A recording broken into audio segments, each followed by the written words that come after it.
evening, everybody, and welcome to this evening's community race, the last of 2021, or the first of 2022 if you happen to be Future Man over in Australia. My name is Rybot, and I'm joined in the booth this evening by Hupfin. Hupfin, how's it going? It's been a year, it's been a day, and we have a new one to look forward to. I guess already you're in one if you're Australian or New Zealand, as we mentioned. But we have one last race to finish it out. One last race to determine who will go out as another community race winner here at Free Enterprise, and a very interesting flag set going on this evening. Any particular thoughts about it? Well, I mean, you can see the theme is out with the old. We do this on Monday. We do the community race theme every Monday and every Friday. So if you saw that, you kind of know what we're up against, namely the lack of the Foo, lack of Tella, lack of Sid, which exists. But the lack of Tella and Foo is pretty meaningful for a lot of strategies. Indeed. If you were interested in a D-Machine grind, I'm sorry, it's probably not going to happen this particular evening. And there's a couple other interesting flags on this particular flag set. For example, SL0. So whatever you find, it's worth nothing in shop, so be careful about what you pick up. The only way you can actually get money in this particular flag set is, I believe, to use our wacky flag, which is time is money, where for each frame that persists or progresses in this particular flag set, you will get 1 gold. I believe the game runs at about 60 frames per second, so that's not a lot of gold very quickly. No, it's pretty tight early game, but as you go on, and if we end up with a tough seed with the objectives that we have, you could end up pretty wealthy by the end of it. But of course, by that point, what are you going to spend it on? Whatever you can get in an S-standard flag set, because that's what we have right now. So again, D-Machine's off the table due to the Tella and the food taking a nap, but Sirens could be an opportunity for our player this evening. Yeah, Sirens would be a pretty strong grind. Doors, honestly, are a viable and valid option. So we'll have to see, of course, what characters we're working with here. We do have a Yang as our starter, but we don't know who's going to come along at the beginning here. Yep, Yang not exactly the best starter you want to see here. There's not a whole lot of items you can get for him early on that would turn him into a powerhouse, unlike, say, a Rosa or a different starter character. But we are off. But yeah, there's not a lot of items that will make him a powerhouse, but there's not a lot of items for him, period. So it's actually pretty handy in a cash-restricted seed. Edward, though, I don't think that's going to be terribly handy. Not at all, especially with the spoon flag on, but we did not get a starting spoon, unfortunately, for our runner. So this is team no offense right now. Yeah, this is... and Yang doesn't even have the levels to be a tank. So we're really going to have to hunt down a third character pretty quick. I mean, it'd be nice if, with C relaxed on, for example, Hobbs could have an edge that would provide the early game offense. And it'd be interesting to see if any of our runners head in that direction immediately, or if they choose to do some looting, because T Wildish is on this particular flag set. Yeah, personally, I would go with a little bit of looting, but that's just my style. I tend to loot far more than a lot of runners do. We do see Tybalt here on the top left, going for Dwarf Castle. Jbrun, noticing that we have freebies. That includes free characters. Kane and Rosa are hanging out in the city. A very good starting pair. Unfortunately, though, not necessarily a lot of offense early game. Everyone here needs a little bit of help in regards to equipment in order to start moving along. However, we see E-Ninja picking up a Palom early game down in that watery pass. Palom, not a lot of offense early on, but if you get him 1 level, that Ice 2 comes out, and he can actually carry you through a few early fights. Yeah, I mean, this is all we're seeing so far is that crowd of, we just need 1 fight through. We just need 1 or 2, maybe 3 levels, and okay, we can start sustaining it, except for Edward. You love the poor boy, but it's going to be a while. It'll be a while, but I mean, it'd be great if we find that spoon. I mean, could be in an early game location like Antlion or something like that, and suddenly you have your DPS carry for the rest of the seed.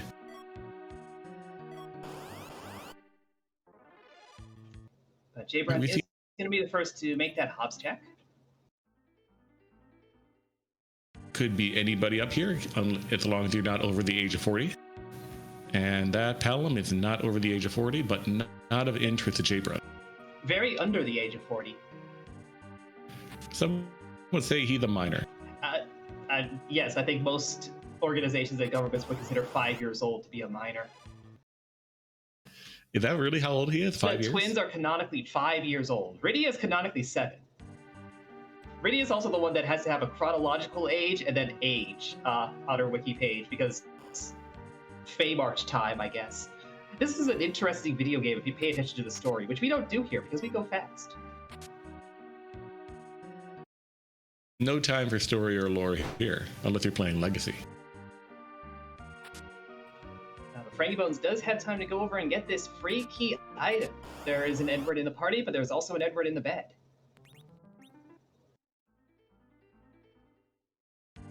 Indeed, it'll be interesting to see what key item is here. We'll find out in a moment, but I'm hoping for a Womp. So we have, a Magma Key is our freebie. And Iridia up in Damsian.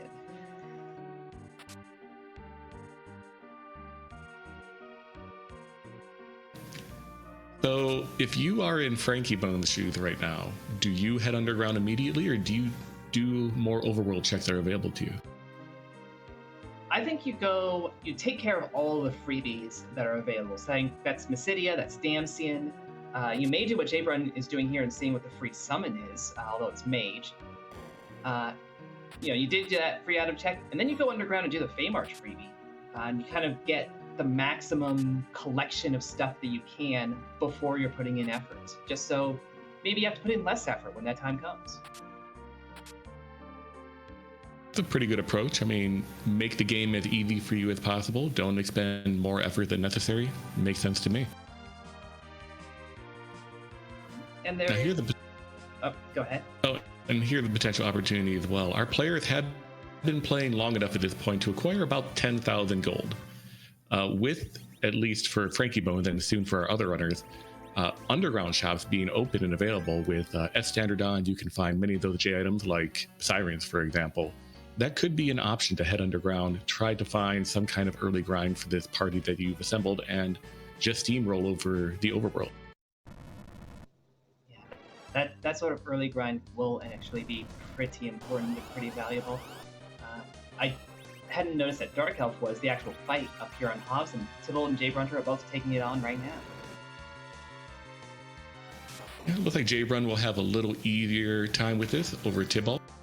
Unfortunately for that Palom they just picked up, does not have that Ice 2 yet, so won't be very helpful. Yeah, it is a little bit further away from a Lit 2. That would be really nice for the Sluge and Valnab down in the Antlion Cave. I don't even think we saw a Thunderclaw. No, we did see a Catclaw, however, over in Watery Pass, so a little bit of, additional stats early game for Yang, but I'm not sure if it's going to be enough to make him impactful until he gets to, the 40 level that we really need to make him worthwhile. I think punches count as impact. Yeah, though he kind of hits like a wet noodle for like at least the first 20 or 30 levels. Yeah, but you don't have to hit too hard to get through this fight. 1000 HP, and with the Luge setup, that is a spread out amount. So none of these forms are going to have too much health.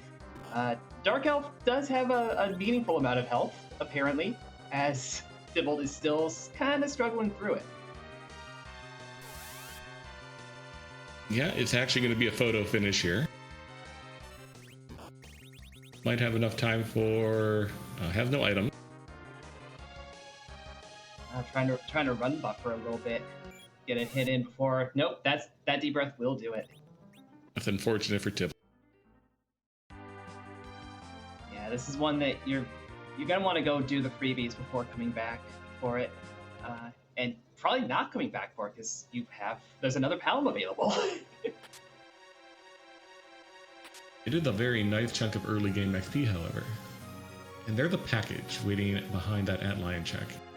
Yeah, so Antlion is actually one of our 5 objectives. Not strictly required. We only have to do 4 of them, so if you want to fade it, you still could. but that's a very easy early one to grab. And there could be a character there that we actually want to flesh out this party. One thing to be worrisome about or concerned about in this particular flag set, though, a mistake I made on the Monday flag set, you don't want to turn that package in before you find the sand ruby. Oh, yeah. Either commit to the bit or wait until you have that out of the way. Yep, if that is the character you really want. Yeah, that's 2 objectives that require visiting typo.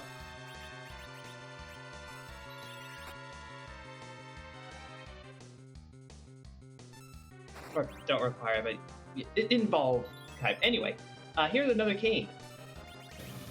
Another cane, and as Sheep Launcher, our tracker, is mentioning this evening, a white spear found in Feymarsh, so some early game offense for that cane. Well, the second cane, I guess. Yeah, whichever one you actually end up taking. Yep, as the no dupes is on, it doesn't really matter which one you take, I suppose. With no dupes on, do they have different palettes? Because if so, then it does matter. You need to pick the cooler looking one. I'd go with the gray one. That's just me. I'm partial to a green dragoon myself.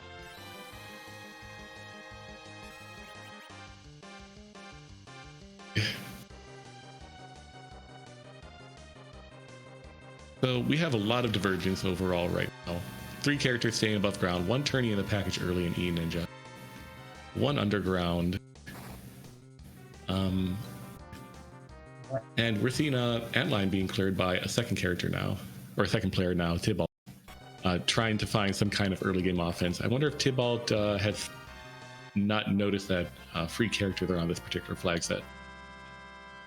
That is possible. Radio's location was actually in Dancing Castle. So Jabron went there pretty early. I don't even think he looted, but he definitely went up to release the hovercraft and pick up the character. And launching that hovercraft early is pretty good. I mean, pretty well, time well spent. It is a character check, as well as objective number 4, trade away the pigtail. You're likely going to have to trade it away eventually.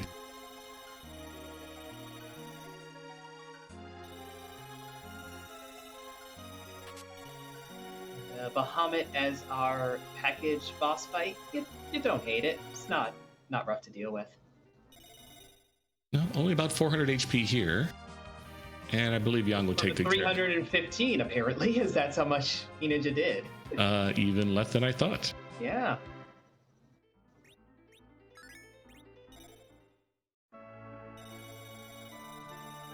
So let's see, we are seeing Tybalt as well. With that package in tow, knocking out the package check right now, we'll probably sit through it because I don't believe he's seen that cane in the city just yet. Yeah, no, he's still rocking the 2 starters. All right, and underground, Frankie Bones checking out our Feymarsh bosses. We have the Lunar Sparkle and what appear to be the Baron Guards. Yep. This is with we do have free bosses on, so that coffin will work. A Moon Veil would get you through for free, I believe. But Frankie's really pushing luck here. Yeah, unfortunately, if you queue an item like a coffin and you get killed before you throw it, the item unfortunately gets consumed. So Frankie is a little out of luck right here and has to take a reset. But I mean, if you want to talk, getting huge splashes of XP early on, that's a huge splash of XP. Yeah, especially if you life glitch it.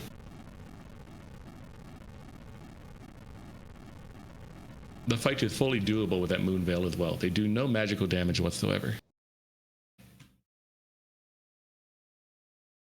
Although, I probably wouldn't waste a valuable asset like a Moon Veil in that particular fight, but when you got to get through, you got to get through. I would be inclined to save, spend it, and if I don't need what I got, that's a reset. Like the levels and XP that you would get from clearing the fight are really good, but there are other ways to get it, and you don't know if you're going to get another Moon Veil. Well, Tybalt's about to discover that free character they're on, but doesn't want that Paladin apparently. Either it doesn't want that Paladin or is really not paying attention to the top left corner of his screen. This is just the Young and Edward show tonight. They could be a comedy duo. I can see that. So Frankie is throwing out the Moon Veil. We'll get through this fight no problem. We'll probably only get through it, however, with a Yang and an Edward alive.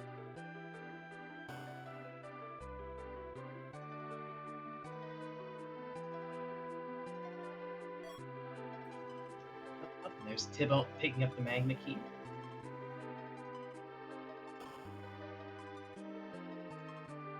Ninja, meanwhile, looting the back half watery pass, found a black belt, pretty useful for our monk, and a lot of our other melees as well. Usually one of the better chest items available to melees. And I mean, there's plenty of armors that give a lot more defense, but you want the strength stat that the black belt will give you. Yep, as they say, the best offense or the best defense is a outstanding offense. Brady Bones has an outstanding offense to pick up the Legend Sword out of those Baron Guards. And even managed to get Palom some levels as well, just by the roll of the dice. So that is a kid with a few more black magic spells.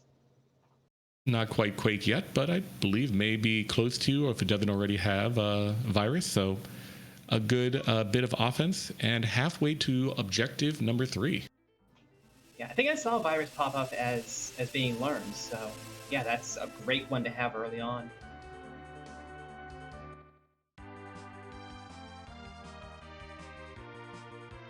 And meanwhile, Tybalt has launched the hovercraft, meaning the time of Edward and Yang only has come to an end.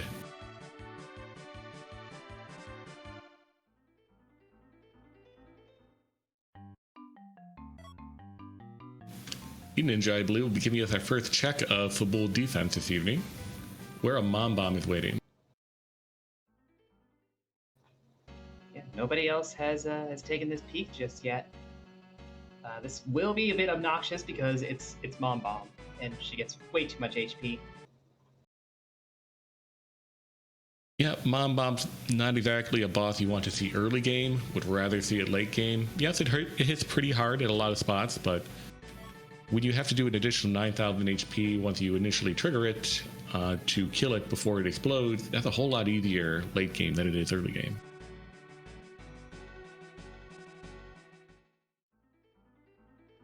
Generally, at this point, Eden is just really just going to have to plan on killing the bombs that pop up after the explosion. Yeah, you prep yourself for the explode, and then what's your AoE option? Which really is Palom. Palom is your AoE option. He has one other AoE option. Never forget the kick. Yeah, I suppose. But yeah, that is Jay Burner resetting out of the package. I mean, he already has his party pretty well set up. So yeah, maybe what you were talking about with the Monday race, Rybon, like wait until you have that Sand Ruby and, you know, decide how you're going to handle your objectives that way. Absolutely. We have our first Baron in check too. There is a Cecil. There's an Ashura in one of those boxes. We have a Roses, so it's not like we need the backup healing, but hey, it's there.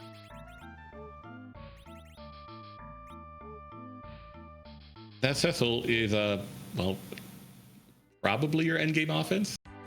With T. Wildish on, there's a pretty good shot of getting, you know, a shiny sword, an X-Cal, a crystal sword from any one of these trap chests in Sylph Cave or Eblin Castle. That could provide you the offense you want for this particular team, because otherwise, we don't have a whole lot going on. Yeah, and unfortunately, like, we can't get rid of Yang. I mean, I love Yang and all, but no, I think you can. Sorry. I thought that was Sea Hero involved in this one. There is not. Oh, hey, There's super Wyvern. cement involved. Oh yeah, no, that's a good place for Wyvern, I would say. That's, yeah, only about 400 HP here. And not too nasty of a witch burn. So one jump pretty much does the job.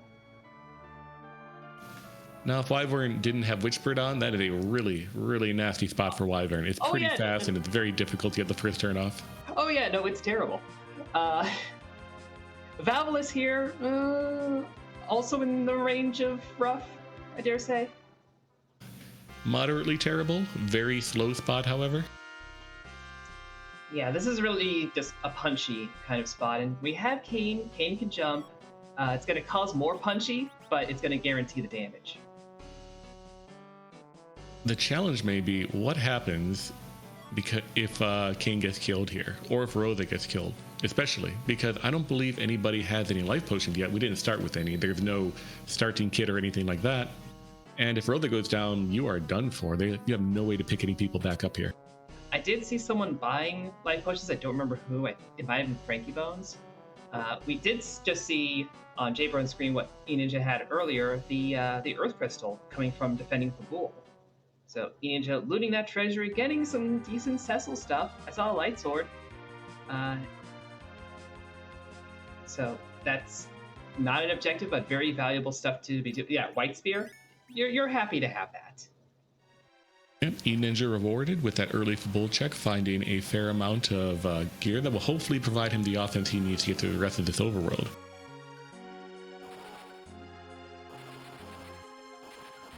Fabul, I don't believe E-Ninja has checked his freebie yet from Edward.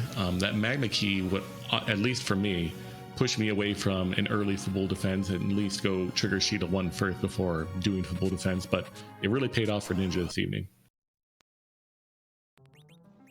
Yeah, it will also probably push him towards the Tower of Zot at this point. Because, if you forget that you have free items on, what else can you really do right now? Maybe he'll remember he has free items on right now. He will not. Well, he'll be back eventually.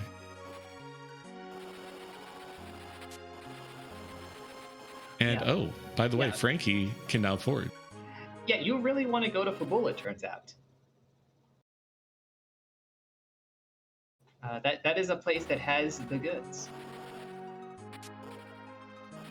So Frankie is about to have 2 objectives done. Once he decides to go turn in that forge, once he decides to finish his antlion cave here and pick up the package. And notably, of our 5 objectives, only 4 are required tonight. Any 4 will get you the crystal and the ability to finish the game. Yep, so if that pink tail is hidden behind some really obnoxious chain, well, there's 4 other things that may be a little less obnoxious. And none of these key items are going to block anything else. These are the 5 like terminal objectives, as it were. So you get them done, and then you're done. So it's not like we're going to have a hard required on any of these. Just by the way it'll all flow. Yep, absolutely. You're not going to see any giant dives tonight or anything like that. No reason to go hunt out a D-Mist holding a particular key item you need.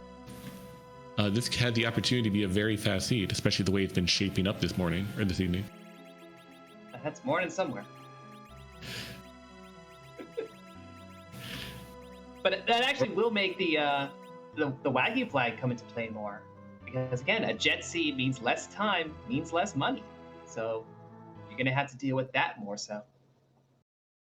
After about 20 minutes, I think our runners they have a few 10 of 1,000 gold right now. Not enough to buy any particular fantastic, light sword or Gungnir or anything like that underground, but enough to buy some nice J items or a stack of Cure 2 to Cure 3s to push you through this particular seed. Yep, or a couple of coffins. I believe I saw E-Ninja shopping those. Or Tibble, I honestly don't remember which one. And those are a free way through the Bearing Guards that we know we want to do. So you may want to hold your money knowing the whole situation, but that is something worth buying, it turns out. as are those sirens. Absolutely. There's your grind. Confident siren. I mean, hard to afford with time is money, but still more than enough to get you early game power. Frankie is deciding to take package now. So hopefully, I mean, he already has a cane, so he doesn't need this particular cane. May come back to bite him if he tries to turn the Sand Ruby later, but if he follows through right now, then he doesn't have to worry about it later either. Yeah, and honestly, there's nothing scary or difficult about that fight. It's just the cutscene time that you're losing.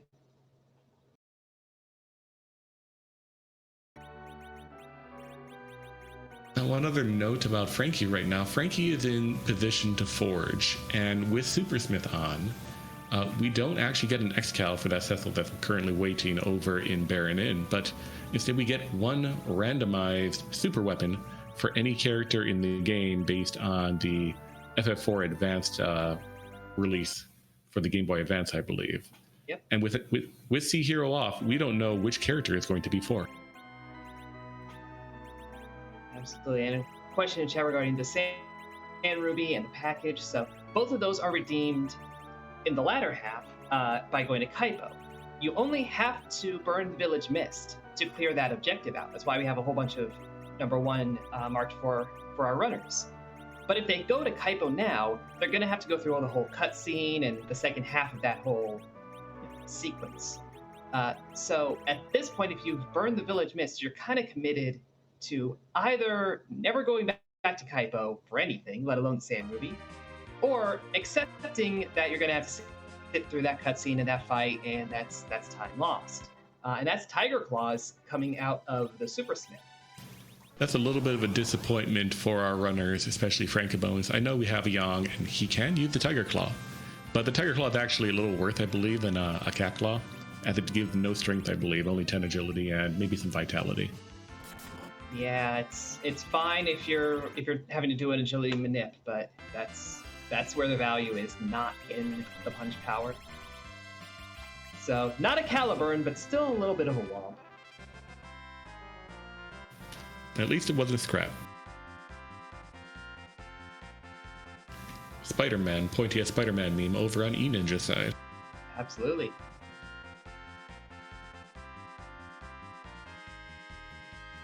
I feel like no matter what happens, Yang is going to come out on the winning side of this fight.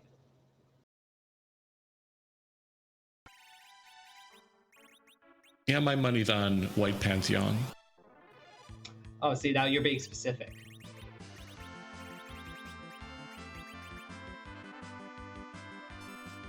Yeah, I agree with Sheep Launcher in chat. That treasury, second time we've seen it now, not the most exciting treasury. Yeah, White Spear, Strength Ring, a few other nice baubles, but not the kind of game-changing stuff you're looking for. So 6 out of 10 is a pretty good rating for it. I think Flame Dog had the thing we were looking for. That is a Bahamut summon from the trap chest over in Zot. And when you have Iridia in the party, you want some Blarg. Iridia has been upgraded from Anchor to Carry.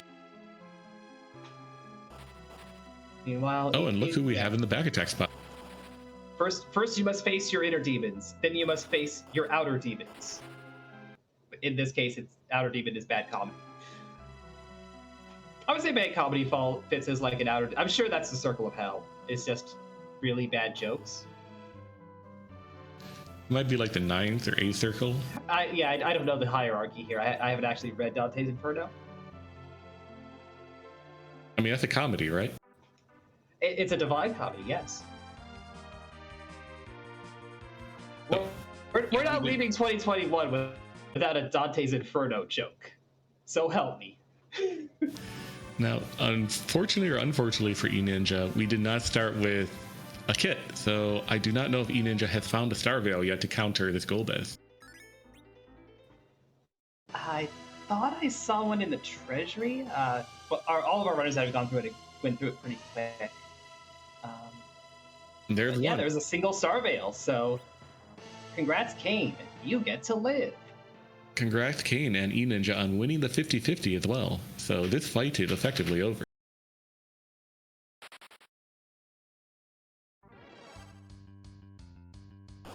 But definitely a very challenging fight that could challenge a lot of the other runners right here.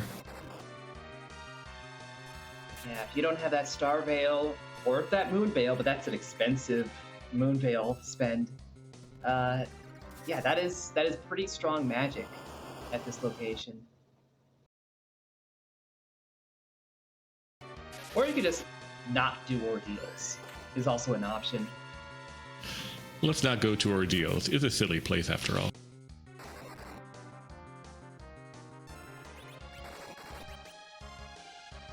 But, you know, if you want that Cecil to grow up, you gotta come up here.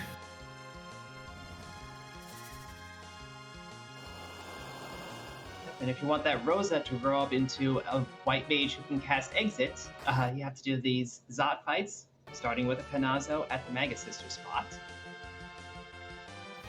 Not too bad of a spot for Kenazo. Only about 9,000 HP here total. Also pretty slow, so plenty of opportunity to knock him down to decent amounts of damage to the point where his wave will not actually one-shot your entire party.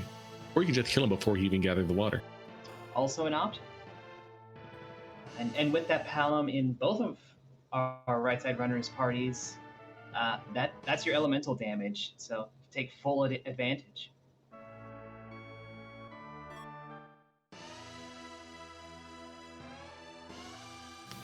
That's kind of a disappointing spot for Evil Wall at Ordeals number 3. Not very dangerous here, so not much of a challenge for our runners. That Golbez is truly going to end up being the boss of Ordeals. Yeah, I do believe that is a spot where you can do Edward Hyde shenanigans, because I feel like I've done that on an Edward hero. But there's no reason to do that on this seat. You have actual power. It's nice to know you can do shenanigans. So Jaybrun finished showing us the boss of Dwarf 2, which is King Queen Eblin. That may direct him toward Dwarf Castle shortly after this with that Magma Key in tow.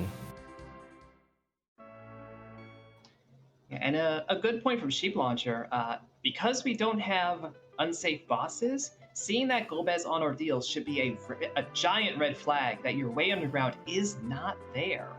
And I'm pretty sure E-Ninja has done everything else, or everything up until Zot, so he's going to head there next, and unless this is a hook, is going to have to realize that free items have been available. Yep, or he may start searching for a D-Mist. Or that, yeah. But there aren't many places that it could be, at least.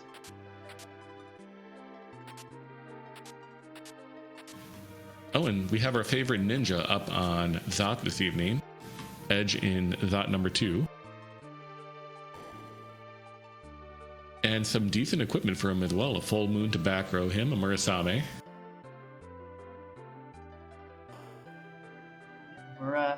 We're filling out this party pretty reasonably, I dare say. Yeah, the offense is shaping up quite nicely.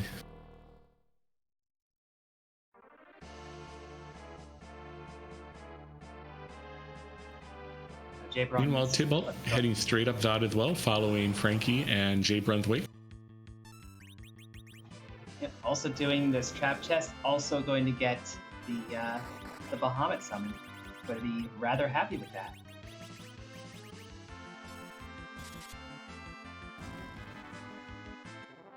Yeah, I'm noticing a lot of power right now. 3 of our players, I believe, are going to have Bahamut summons available.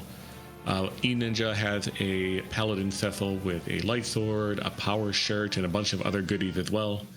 Offense is no longer the problem that it was at the start of this particular seed when we just had an Edward and a Yong. Absolutely. I'm looking at this group. I'm thinking you drop that Yong for that Cecil. You have just a brilliant 3 physical, 2 mage setup. Like, you have basically... No, you literally have the final party. I was like, This seems like a really good party. It's almost as if the game was designed for them. Thinking emoji. It's not often we get to see the Vanilla 5 at the party in this particular, well, not just flag set, but even in Free Enterprise in general, but it'd be nice to see regardless.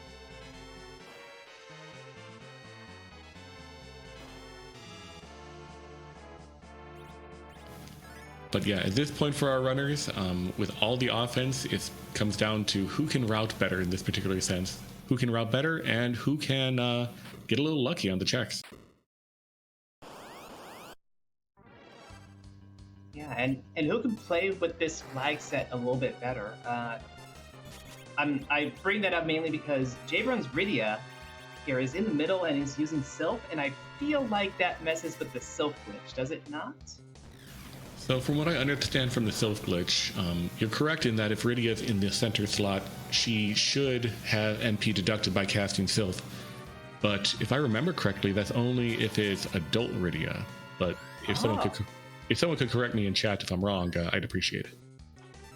I just know that if I'm playing with that glitch on, I'm moving Rydia to one of those, top middle, bottom middle spots. I don't want to deal with that, more or less. And if I'm actually using Rydia for Sylph, she's not the anchor anymore. Oh yeah, I agree. Oh, and there's a pink tail coming from Zod, so there's value there too. Another half of an objective. So Frankie will pick up that pink tail, and now he is 2 key items away from go mode. Well, 1 key item and a pass too. Yeah, we will want that hook, but then, yeah, it's either the pass, not technically a key item, or the Sand Ruby, which will have a character that we probably don't care about. I think our parties will be pretty solid by the time we get there. But we will still need a way to Zeromus, and if we don't get the pass, that's going to be a little bit of a complication.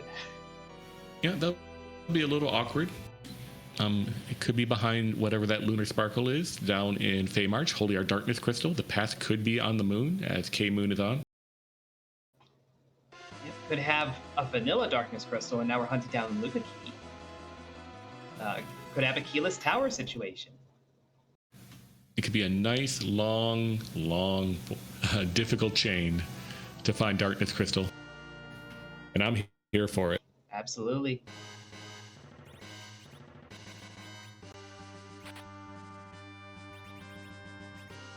Sybil getting rid of Rydia, keeping Edward, even after having obtained that Bahamut. It's a lot of disrespect for the little girl. Yeah, I see why he's keeping that Edward around. That is a solid set anchor. But yeah, little surprised. Yeah, Edward has gained a level or 2, but I noticed that E-Ninja picked up a cursed ring somewhere. Was it potentially in Treasury? And if so, perhaps Tybalt had it already. Yeah, I didn't see where that was grabbed, unfortunately. This is the problem with early Divergence. Everyone's doing things we can't keep track. Just everyone do the same thing. It makes it so much easier for the tracker and the commentators. Now, one thing I just noticed, Tybalt equipping a defense sword here over the White Spear. Defense sword actually Kane's best weapon, not actually the White Spear, just due to accuracy shenanigans. Yeah, folks have done the math. When it comes to this game, folks have done the math. Kane has to be fairly high level for things to kind of flip on that front. Jumping does kind of ignore accuracy to a degree, but yeah, for like virtually every situation, defense sword is your better option. So yeah, if you've got both of those and no one else to use the defense sword, there you go. I believe that only flips if you put Kane in the center slot, so he gets that accuracy bonus for being in slot number 1. But do you really want Kane to be your anchor? Hey, if you're forced to with C Hero, then you have a different set of circumstances and potential problems.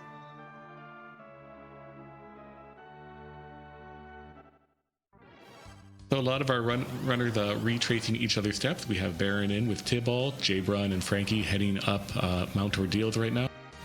So I'd just like to give a quick shout out to the other members of our restream this evening. Sheep Launcher pushing all the buttons, having it very difficult, but performing very admirably. Tracking 4 runners simultaneously on all these divergent routes. And of course to Smaped for providing the restream services this evening.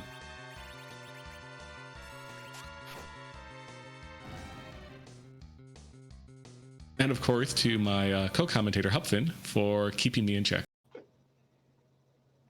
I owe as much to you, Rybon.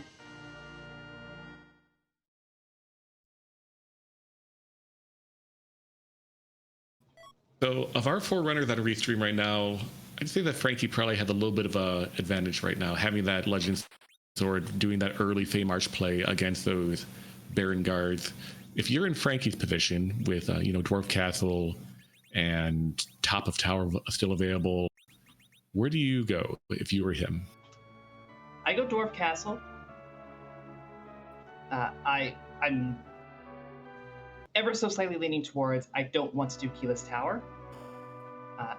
Also, I would probably still have Rydia just because of how I play, so like get her to grow up a little. I know like Jbrun is the only one to have kept her around. But I would rather go through with those, I barely say 2 fights. We know King Benevolent is one of them. And hey, if we get the tower key, then great, no keyless tower. We avoid that. I agree, very efficient routing. Maximizing your opportunities to find a tower key before heading into the tower makes a lot of sense to me. We have dueling ha-ha-has here on the right side of the screen.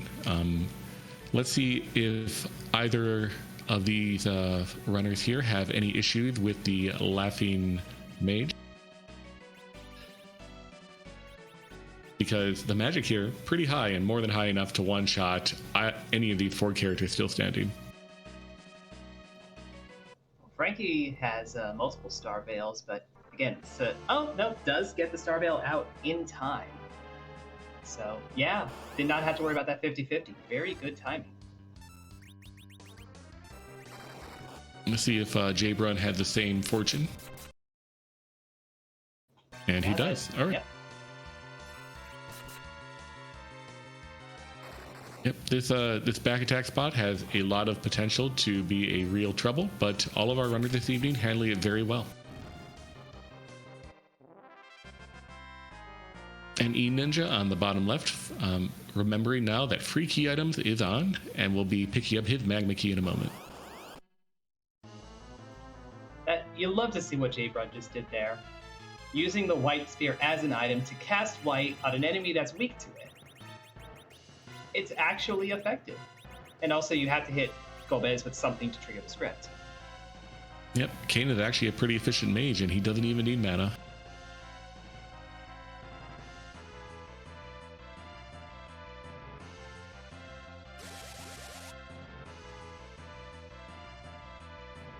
What will be the third of this this trio going and getting their power shirts and their powered up paladins.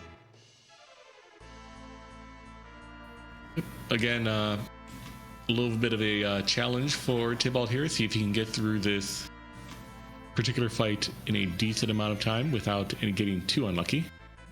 Knocking down that Cecil. So Yang here, I believe, had the crystal ring on. So yeah, we'll have no problem getting that Star Veil off. Yeah, that crystal ring actually coming very much in handy here. So bravo to all 4 of our runners tonight, handling that Golbez, no problems whatsoever.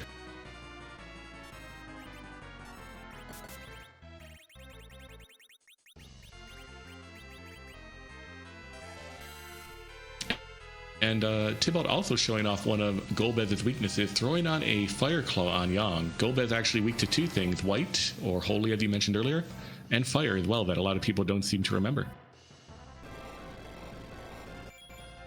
Yeah, you can end up seeing that come into play when you're reflecting the spells. Fire will always do a little bit more than you thought it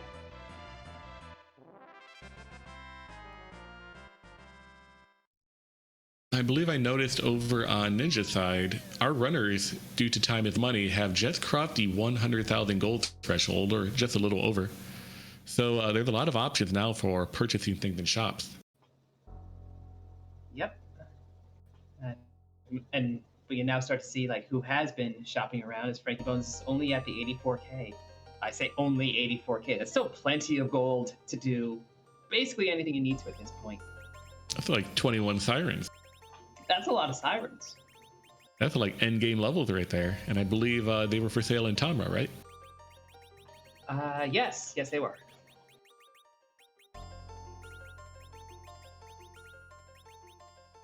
So that's an option. You're not doing a D machine, you gotta get that grind in somehow. And that looks like a Baigen as the first fight in Dwarf Castle. Not a great place to find him. Again, kind of a high HP spot, around 8 to 9,000, I believe, and kind of a punchy spot at the same time too. But with Quake, it shouldn't be too hard. Yeah, Quake is your out here, absolutely. If only because of the reflect that he casts on himself, that just makes a magic-based attack really annoying. But yeah, he punch. It turns out. He punch, and Setha will not be doing cover strat this particular fight.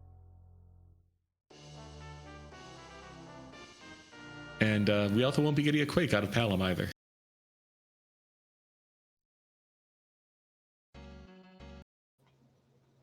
This is a spot where I would do what we have E-Ninja and Frankie Bones both doing. Just take a shot at it, go for it.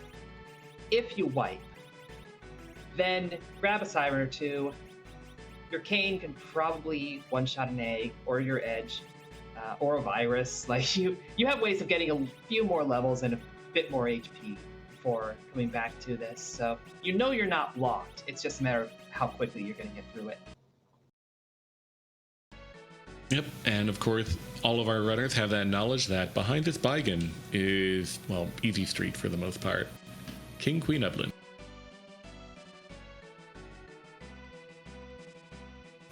It's always fun when you come into this fight, you have a difficult Baigen, for example, in Dwarf 1, and waiting behind you is an Ogopogo. Yeah, that's when you're channeling your Indiana Jones. Like, why did it have to be snakes?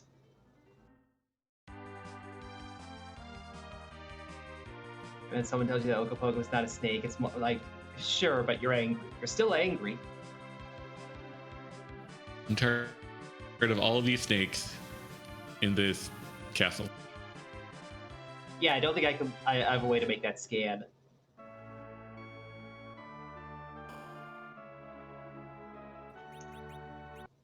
Anyway, here's the Evelyn royalty and a bard. There was a bard. There was a bard, past tense. Yeah.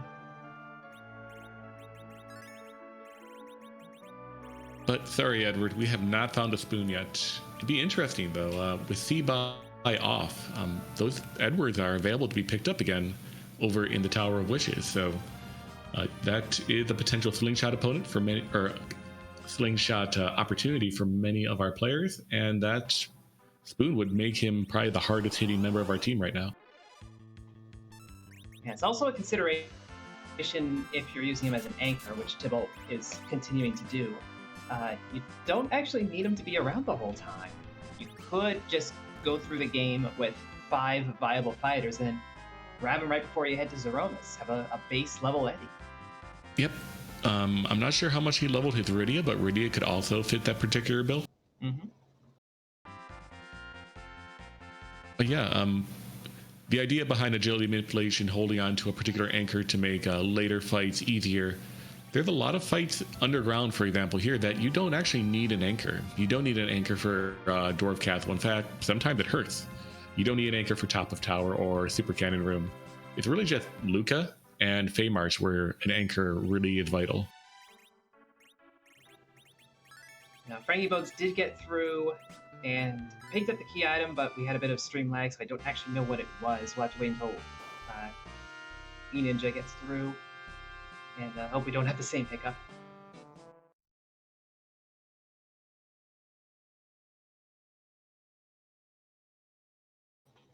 Oh, no, I think I see a vanilla Luca key in that inventory.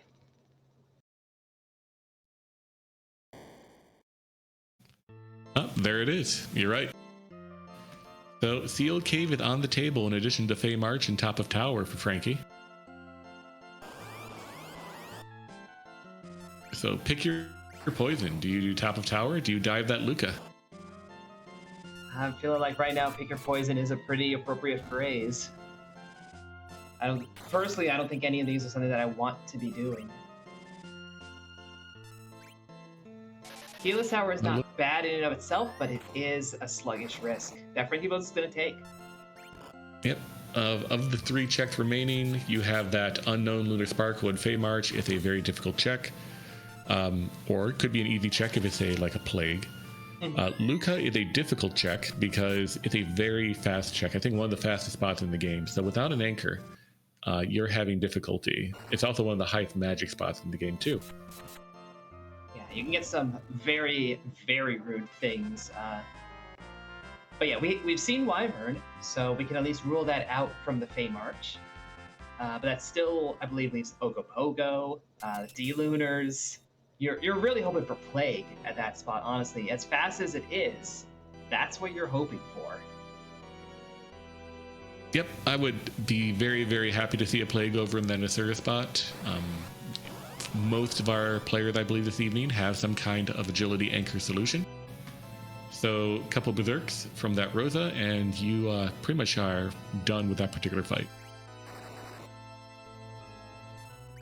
I always love getting a Plague fight, Zerking up Edge, and his timer ticks down to 0, and he doesn't fall. He's too fast to die. It's beautiful. Local ninja, too angry to die.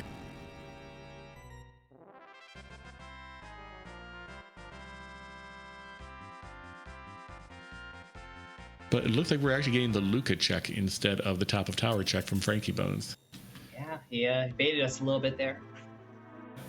I actually like this check because unlike, say, running all the way to the Top of Tower where you have to kill a boss and find nothing and then reset out, here, if you don't find the key item you want, if you don't find a Darkness Crystal or a hook or anything like that, you just reset out. You don't even need to check who the boss is.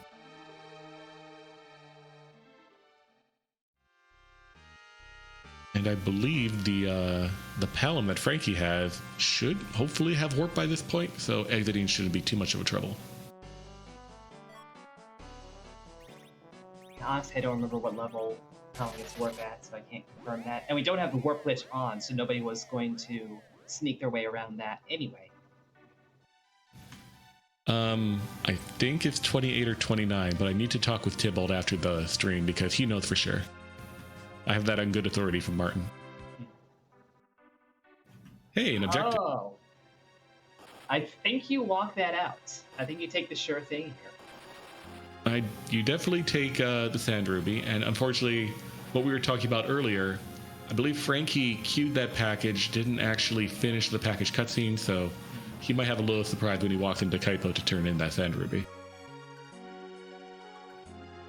Yeah, but it could also be like you were saying earlier, that pass could be on the moon.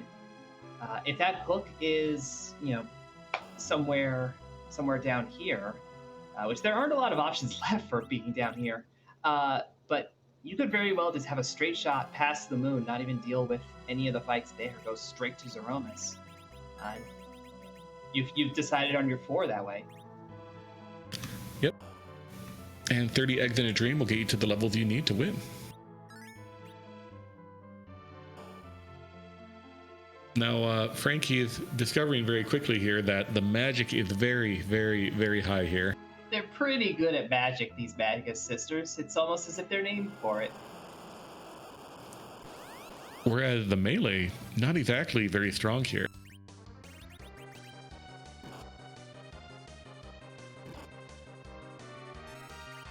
But above all else, all 3 of these sisters, very fast. Without good anchoring, you're going to have a very hard time. And Frankie's party is not set up with any sort of specific anchoring involved.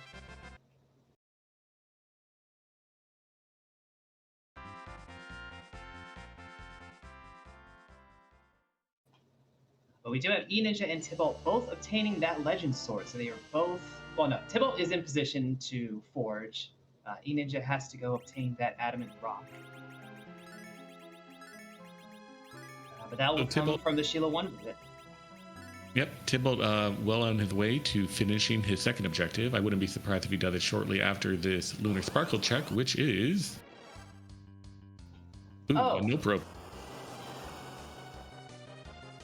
Well, you're glad you healed up first. Yeah, did you like your HP? Well, hope you like half of it. Fortunately, the melee here, not too bad. Will do a lot of damage to, say, anyone who is in Cecil, but very fast spot. If you can't get Berserks rolling, you may need to lower the battle speed.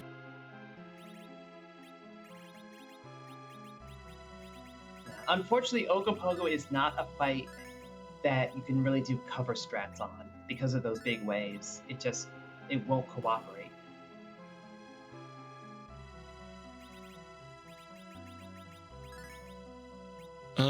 Do any of our other runners, other than Frankie who used it already, have that Moon Veil available? I thought I saw Tybalt still had his. It's a slow but possible option. That is true. The waves will pierce that, though. That's not a reflectable spell, but that's predictable damage output. Yep. And the waves actually aren't the most dangerous thing here. Just that Ogo is so fast. You throw up that Moon Veil on Cecil, for example, and you can attack your 2, and eventually get through it. Yeah, but E-Ninja did not get through it. Got walloped in his attempt. So we have J-Brun and Frankie Bones both doing this Seal Cave dive, while Tybalt and E-Ninja are both down in the Fey March. I don't think E-Ninja is going to be swinging for this Ogo. He appears to be going elsewhere and trying other options. Sometimes the best answer is to just walk away and come back later. Yep, hit the bricks. Tybalt has unfortunately hit the floor. So, another attempt at it. Meanwhile, Frankie's still working on the 3 sisters down in the sealed cave, very adamant at walking out with this particular sand ruby.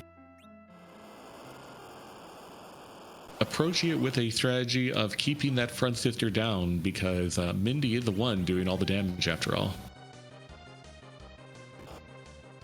Yeah, you do run a little risk with setting up Berserkers that they'll end up taking down Mindy and then Sandy, and then Cindy will just res them, and you're back to square one, and that's kind of the spot Frankie is currently sitting in. Yep. Cindy has a way of doing that.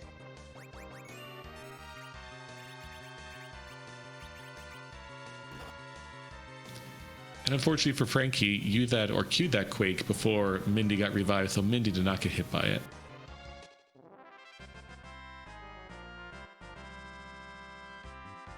Still a pretty good strategy with, constantly just relifing. I'm sure Frankie will be through this shortly. Yeah, if you've got the damage output, and I think these Zerkers have the damage output.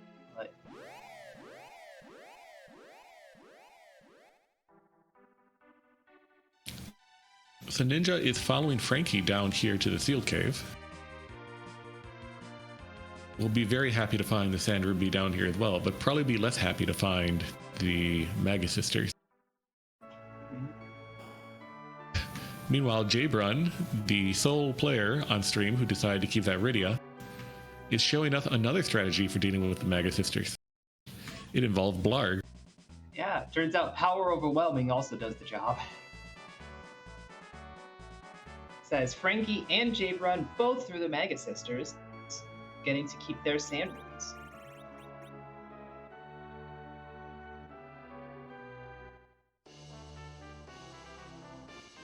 So yep, Frankie looking pretty strong of the Forerunners. About to be done with his third objective, I'm sure. One pass away from go mode. I wonder where it could be.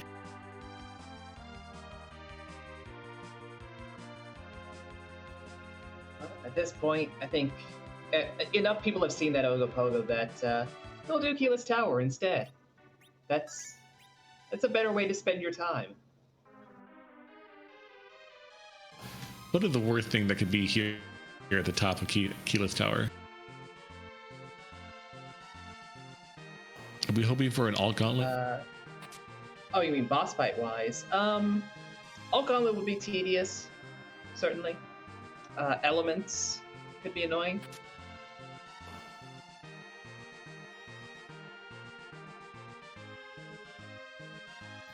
Still, though, with their power, I'm sure Tybalt and the rest of our runners will have little issue getting through the boss up here. But as mentioned, yes, it could be very tedious. I think, honestly, I think the worst thing to see up here is the spoon, because then you know what the route is. You're right. If we don't find any type of progression really up here at the top of tower, well, buckle in, because we're going to have to deal with that Ogopogo. Hey, it's Pain Man. Yeah. So Dark Knight Cecil, not exactly a very difficult boss up here, especially with the HP total that all of our players have. Generally, as Sheep Launcher is saying, free. Yeah, when you have free bosses on, this is not always a bad thing to see. I guess that's a Water Hag or a Full Gauntlet up in the hook route that we will not be dealing with ever. No, I think if we do find the hook, we will not be visiting beyond the Elven shops, if at all. Now, if you don't have free bosses, this is a pain. But it's really more of a... I don't want to say tickle, because this is doing a decent amount of damage. More of like an annoying bruise, I guess. Oh yeah, definitely. Coming here early without, say, having done a siren or two beforehand, or a boss over in like Dwarf Castle. Yeah, this is quite a challenge. But Tybalt will show us that we get a pen. Well. Oh. That is 2 more item checks. Well, there are 2 more item checks that I am certain that Tybalt will do before, attempting that Ogopogo. Meanwhile, E-Ninja's side, we have a small child and nobody else standing. And nobody is standing. That's very unfortunate.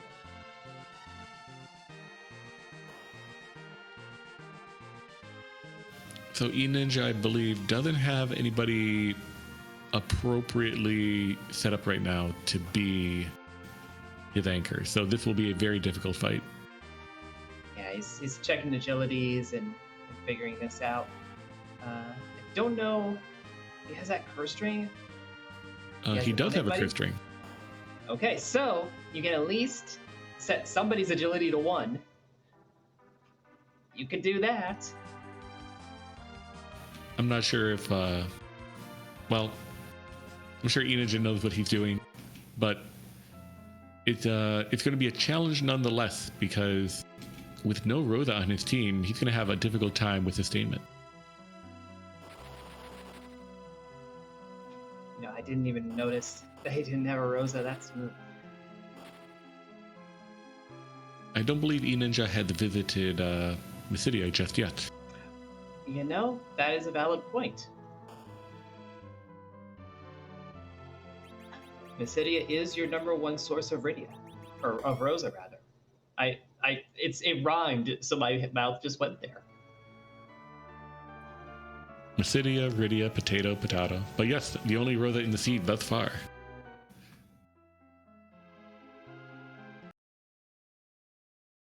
J-Brun is following the footsteps of everyone else and about to get his Legend Sword as well.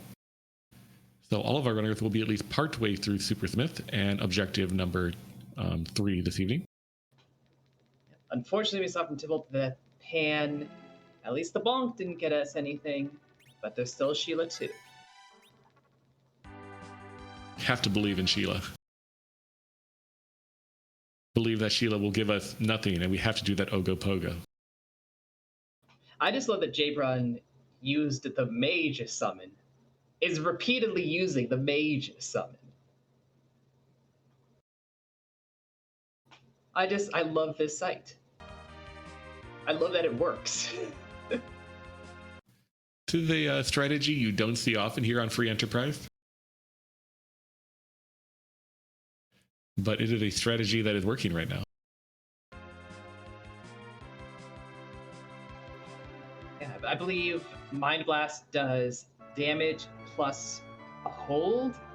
It's some specific debuff spell that bosses are immune to, and therefore it doesn't work on bosses at all, unless they're free.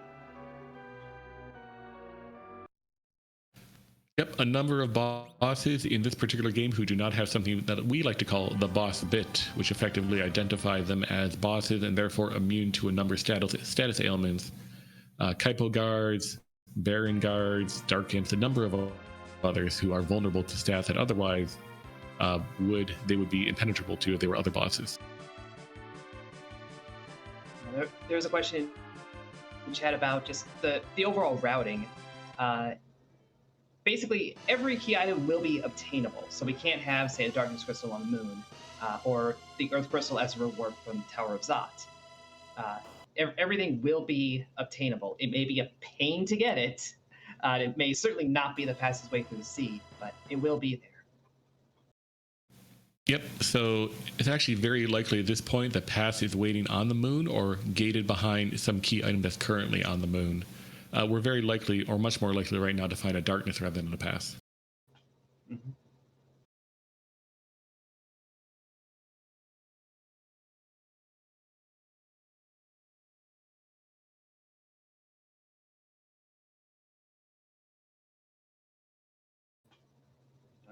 Oh, Frankie.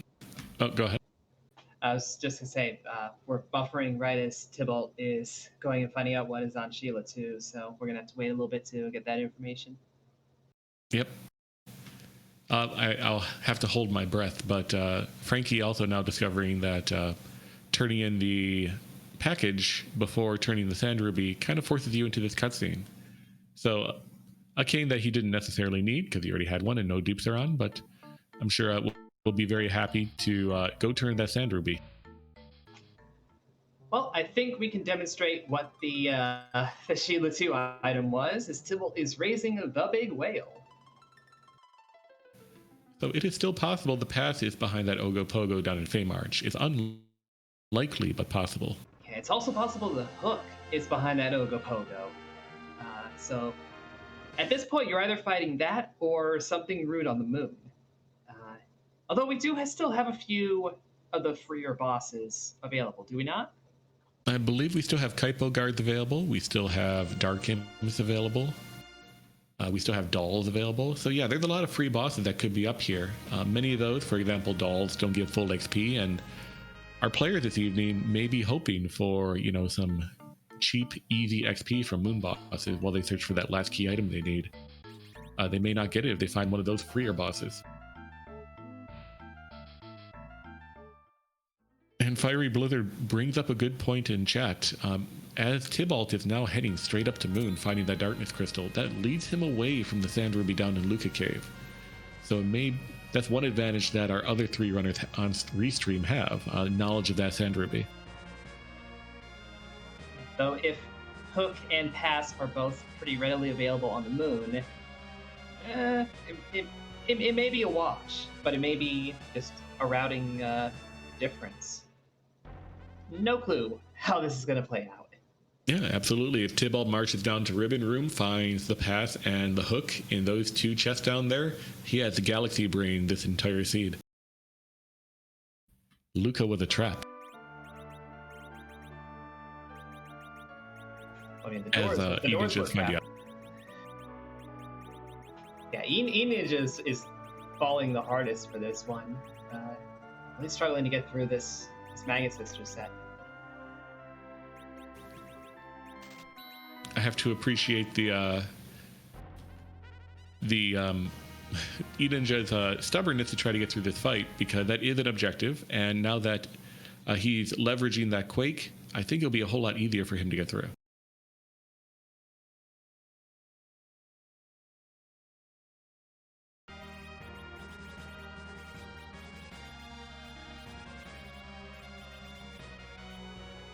So Frankie is deciding to crack a few eggs this evening, potentially before turning in that pan and finding that darkness crystal and heading up to the moon. Whereas we are getting another attempt on that Ogopogo down in Feymarsh from Jbrun. E-Ninja does get Cindy down. That's the critical part. Sandy can't revive any of the other sisters, so just has to dodge the charm, and you are through, and E-Ninja is through. Well done by E-Ninja. Not the most optimal party for dealing with this, but got through it anyway.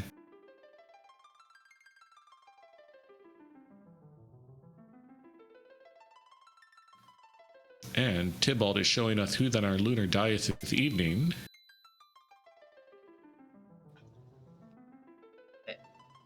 Appropriate and not obtainable, as we already have one. I mean, it's kind of like French vanilla. It's a lunarian at the very least. Yeah, half. What would be half French? I feel like we're getting very fractional on our flavors at this point. Vanilla extract, maybe? Perhaps.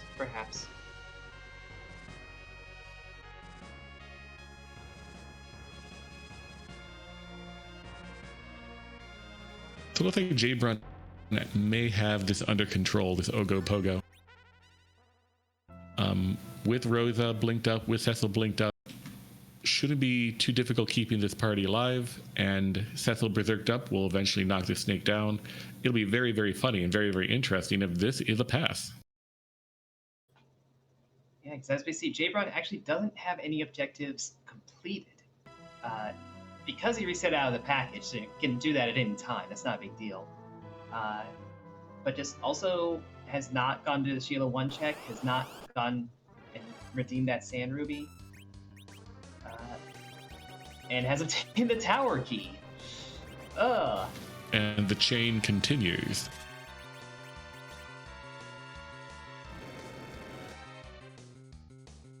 But yeah, Jbrun hasn't finished anything just yet, but does have that Sand Ruby, as you mentioned, does have that package. Effectively, could be done with 2 of his 4 objectives very, very quickly.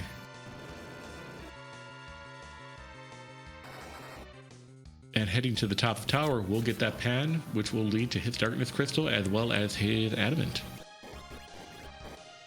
Yeah, the other tower reward could easily be that hook or that pass. Could be going from 0 to crystal very rapidly. 0 to go mode within 10 minutes. So it could be very deceptive to some viewers. Jbrun has 0 objectives done. Frankie Bones had 3 objectives done, but Jbrun could be in go mode prior to Frankie if this tower super cannon actually plays out.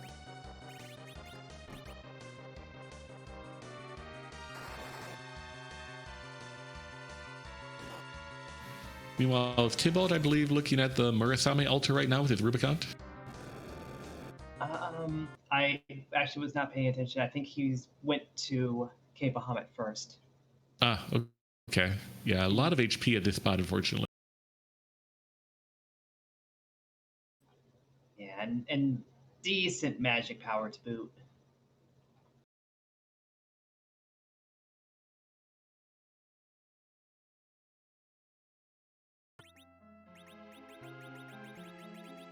It looks like that Ruby was, well, defeated. So good on Tybalt for getting through it. We had a little bit of a hiccup, however, so we'll see what that item is eventually.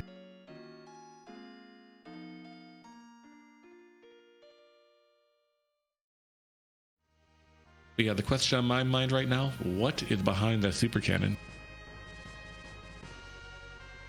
That could be the master stroke from Jbrun here in terms of routing. Or it could just be, the worst thing for it to be would actually be Baron Key, Twin Harp, something that leads you astray. That's true. A Baron Key into a Twin Harp into a spoon. Mm-hmm. Feels bad.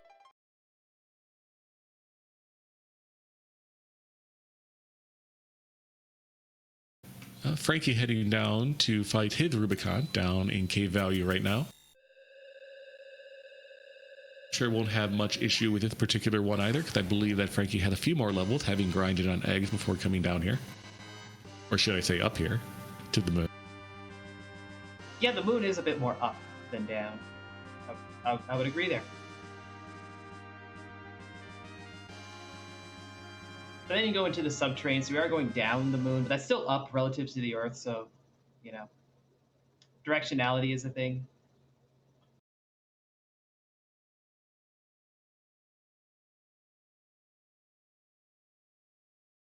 Frankie also has one advantage over the rest of our running on Restream, being that he has more than 10 key items.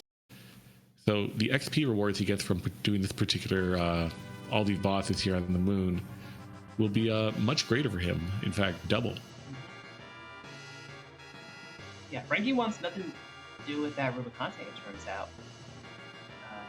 Getting on out of there, we get the Super Cannon Room has Mylon Z. Will quickly be Mylon dead. Indeed. Not a place you want to find Mylon Z, unfortunately. Generally a pretty easy fight, no matter where you find him. But, hey, I mean, we're about to find out what he's holding this evening.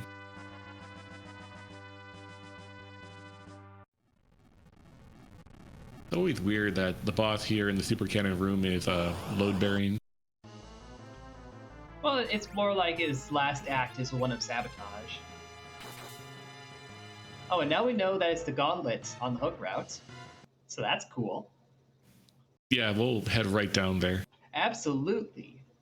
That's never going to happen.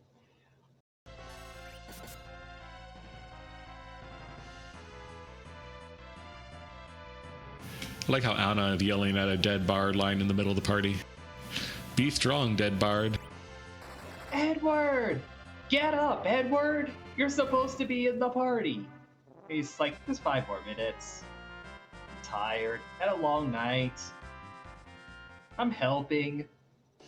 I imagine this Edward is very grumpy. And I imagine Tibble is a little grumpy, finding a white spear. I'm not sure how many white spears we've seen in this flag set. Maybe 3? 4? Too many. I mean, they make okay darts. You know, that is true. And Super Cannon Room on J Brun's side gives us nothing. You'll accept that Artemis bow, but you're not happy.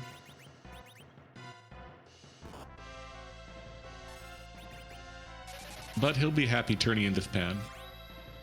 He will have his three objectives ready to go. His moon axe is available, and probably hot on the heel of the Frankie bones.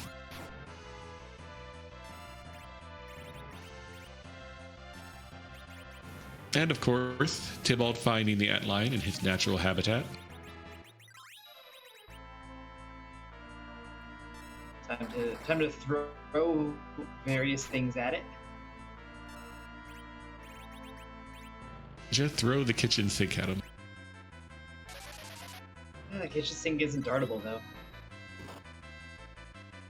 What class would equip the kitchen sink? It's blunt damage, so Sid maybe Yang if he could equip weapons. I guess you know, I like the imagery of Sid using a kitchen sink as a weapon. I choose to go along with this. Yeah, Sid the mechanic, plumber, they're kind of mechanics. They're just mechanics for pipes. You put a red hat on Sid, he kind of looked like Mario. With a beard, at least. Well, he does have a Wario sprite.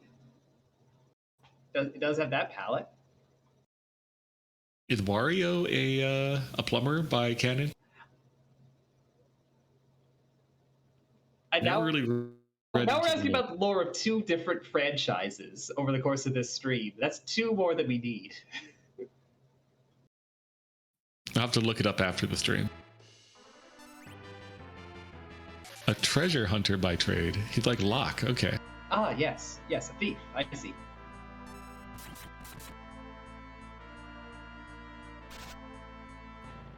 Now to wait for the Final Fantasy VI fans to be angry at me. I mean, they're very easily confusable. Locke, Wario, they look the same. Absolutely. Very, very similar character arcs as well, I assume. Wario just has better facial hair, that's all. Yeah, I think we can all agree on that.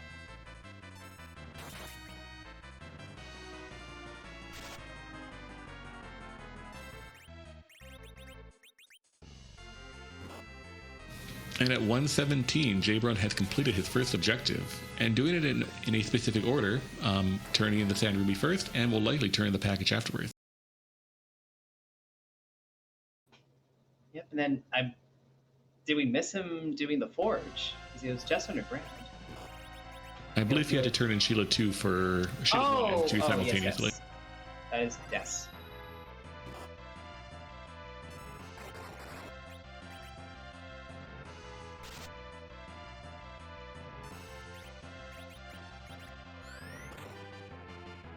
And of course, that is a Porum waiting in the bed, and I believe E-Ninja have decided, Porum, you're coming with me. Never found that Rosa, but Porum will do in a pinch. Frankie Bones, meanwhile, finds Cecil's arguably ultimate weapon, Excalibur, if you don't go for the super bosses, and Edward's ultimate weapon, the Spoon. Sadly, there's no bard in sight for Frankie Bones here. Everyone has ditched their bard. Either are out of the party or onto the floor.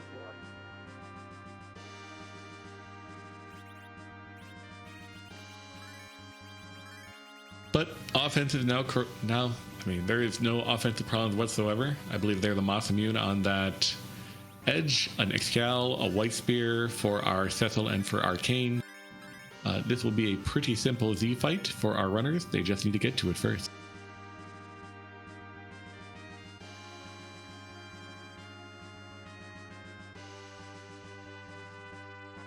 But can our runners finish before 2022 here in at least Eastern Time Zone? They have 40 minutes. Yeah, that is the challenge. Can you complete this seed in the same year you started it in?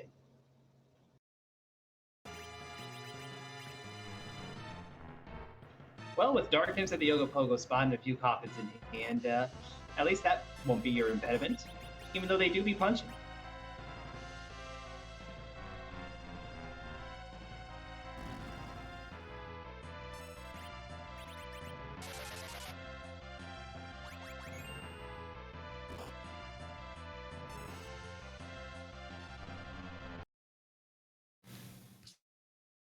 So it'll be interesting to see what's behind this Masamune altar here.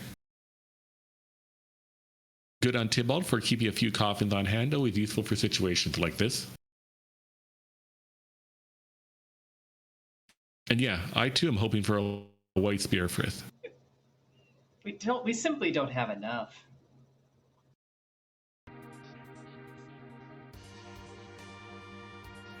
Unfortunately, another hiccup, so it will remain a mystery for the short term. Just masterfully timed, internet. Masterfully timed.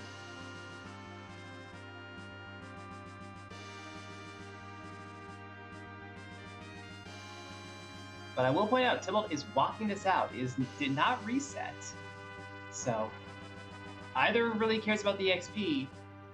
No, going for another altar. So, this feels more like I want that XP than I want that item.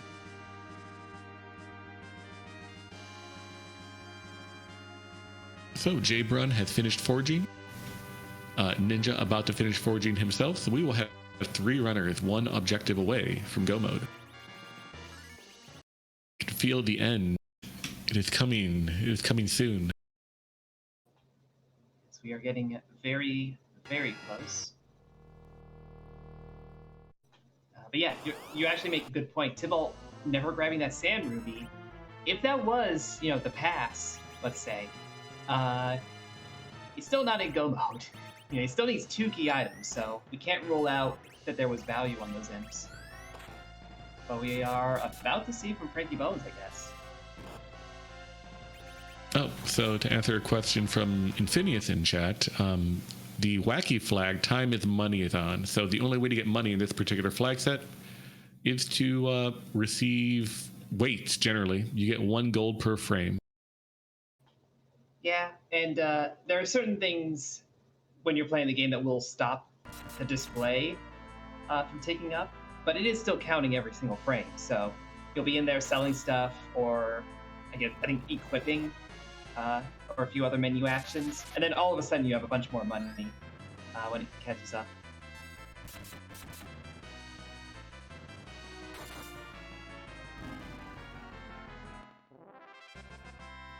Remember the Crystal display? Sword.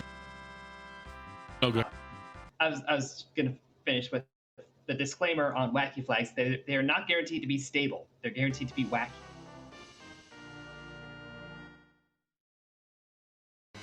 Tybalt showing us that there's another spear that is not a white spear waiting on the Crystal Sword altar. So this is actually kind of fascinating. I don't believe there are key items in trap chests, so it has to be the first altar has the Baron key, and behind Baron key is 2 key items. Yep, or it could be Twin Harp into Baron Key, but either way, Baron Key is on the way. Yeah, that is now a bottleneck. Yeah, it's either the key or the harp. If it's the Baron key, then the I'm trying to think where if the hook has to be in that path at all. There's nothing in the path involving the pig puffs, though. Tybalt is just doing this to flex. Tybalt just really wants an adamant armor. Adamant armors, I believe, are off this flag set. Actually, they are not. Oh. So this is a harder way of getting an adamant armor, but even with no adamant flag on, you can still receive an adamant armor by killing these pink puffs 1 out of 256 times. Yeah, the odds are not in your favor, but they're here, so cool.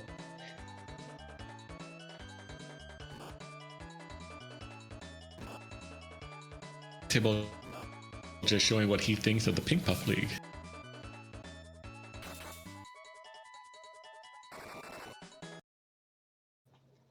I agree with Spade Reed. He's just on a hunt train. He's going through all the instances. Frankie has... Oh, go ahead. No, go ahead. Frankie has completed all the lower moon checks, heading back in, so progression really just has to be behind that Murasame altar. Yep, that's the only spot it could be. Which honestly it's kind of impressive that we have actually seen enough to have that intel across our 4 runners. Even with that Oko at Ashura, like, we've cleared out the moon already. A lot of runners don't like doing top down, but if any one of our other runners this evening, Ninja or Jabron finish their egg grind, head on up to the moon, do top down, they could be right up there with Frankie in the lead. I think the main problem you would have, though, I mean, this is a free fight, but it's going to reward a chain. It's not going to give you the hook or the pass that you need. So you might get that and be like, okay, but the value could still be on the moon. I'm still going to dive all the way down. That is true. I guess in a perfect world, they'd be like, I'm greedy, I'm going to chase. And some other runners I've spoken to or listened to have said that if you're going to do top down, you take the first option available to you that comes up. So that's one philosophy that some people run by. I'm not sure if any of our other runners on the Restream, however, run by that particular philosophy. Yeah, it's a randomizer at the end of the day. There's a lot of different approaches to a lot of moments in the game, and it is the Baron key, turns out. And there are some places where there is one best solution, but there are a lot of places where there is not, and that variety will make for some interesting situations and interesting races. Yep, there's usually a mathematically best option, but it's not always the best option for that seed, such as Rando is going to Rando.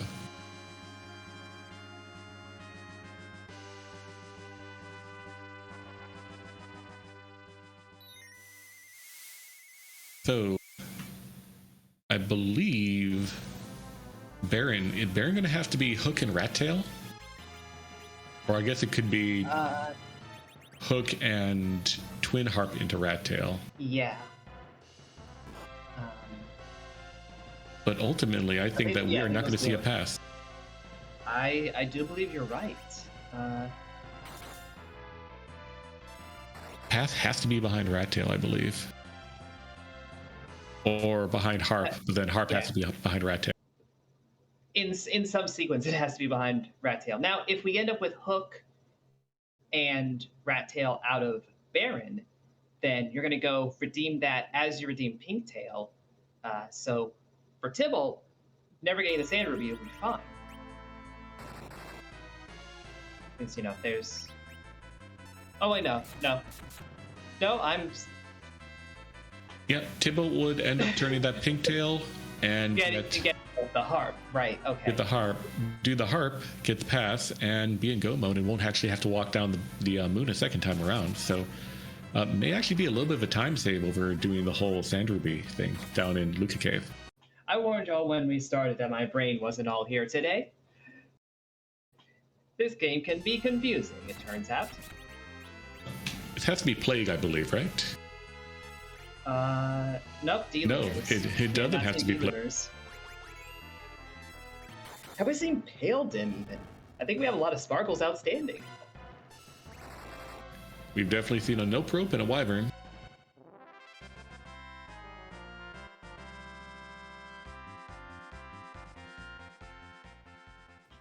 Unfortunately, those D-Lunars are not long for this world.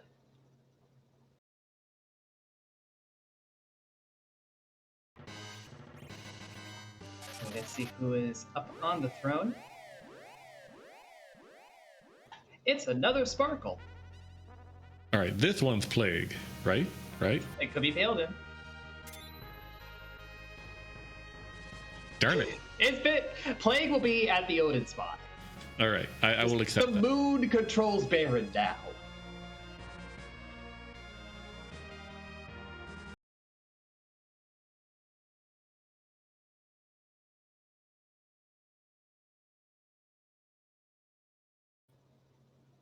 Anyway, Pale Dim down with one nuke. No big deal. It's always fun coming back from the moon when you have power overwhelming and just steamrolling through all the early game checks that you never got around to doing. Paladin would be annoying in a different life.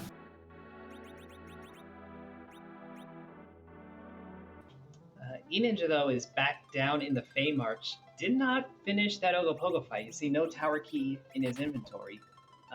So unfortunately, this is just a time sink, we now know.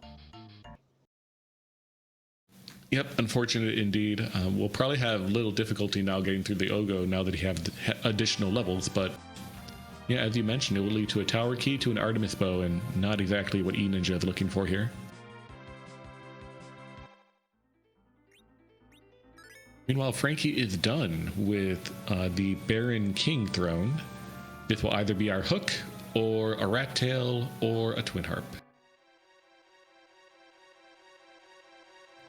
And it's the Hook. That's go. It is go, go, go mode.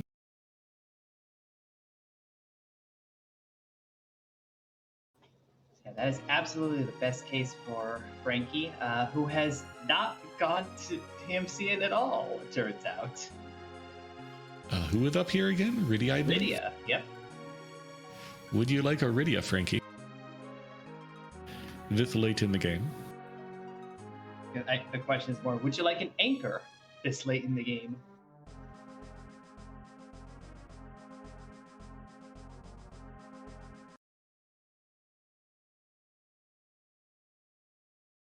And the answer is yes. Goodbye, Poro. Or Palom. No, Poro.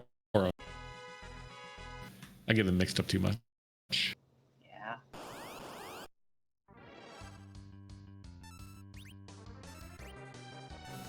A hook, unfortunately, cannot lead to pass Billrains. The Odin Throne at this rate needs to have the Rat Tail. The Rat Tail has to go to Twin Harp, and the Twin Harp has to have the pass. Or it has the Twin Harp, and the Twin Harp goes to the Rat Tail, and the Rat Tail goes to the pass. Yep. Yeah. Either way, like the item distribution puzzle is pretty well solved across our runners. But this should be an adamant armor, as adamant armors are on this flag set. So if you needed even more power, here you go. But Tybalt is going to do this Odin check first. And it's dolls. Nice and free. Now, because Tybalt never got that Sand Ruby, that actually, this will help a bit. I have a feeling that music is in our future. You know, it's entirely possible. We could hear it too.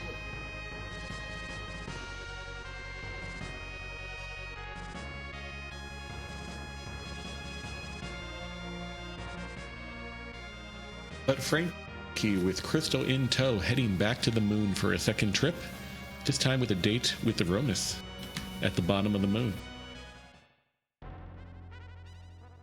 Yep, the path would be the objective you would want to find, overturning the Pinktail, but you'll take whatever go mode you can get, and Frankie is happy with what he got, I'm sure.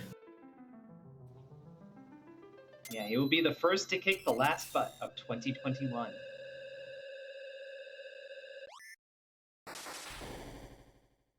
Oh, we still have a few minutes before he actually gets all the way down there, so we can focus on Tybalt finding the Rat Tail. So it is going to be Rat into Harp into Pass. Meanwhile, Jabron is doing top down, I believe, here on the moon. If he chases his Baron Key, that will cut a lot of time off his flag set this particular evening. The hook was at the Baron King. So we had Hook and Rat Tail over here in the castle. E-Ninja, though, did get through with that Ogopogo, got that tower key, is going to go immediately redeem it and be disappointed.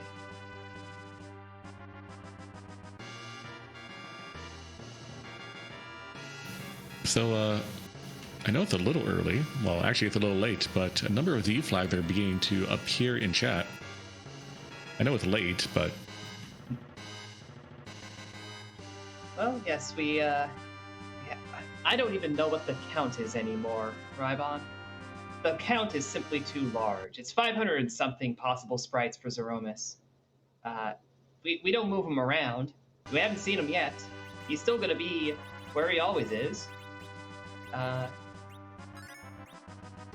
how he looks is probably going to be different. I think there's two that are very similar to Vanilla. But there are a lot that are very not similar to Vanilla. And so the great question is, which of those butts will be getting kicked? Or I think there's a better way to phrase it. Rybon? Like, whose butt are we kicking tonight? That does roll off the tongue a bit better. We should stick with that one. Going into the new year, we'll stick with that one. Yeah, the final butt of 2021.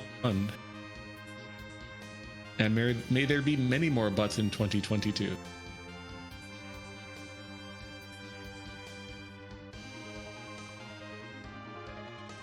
But yeah, don't fall asleep yet, chat. We only have like 24 minutes until the ball drops. Or until the butt drops. Actually, it probably won't take Frankie that long. No, it'll probably be... With this party, with this level of power, I think we're in for a solid Z fight. Tybalt, though, is picking up that hook.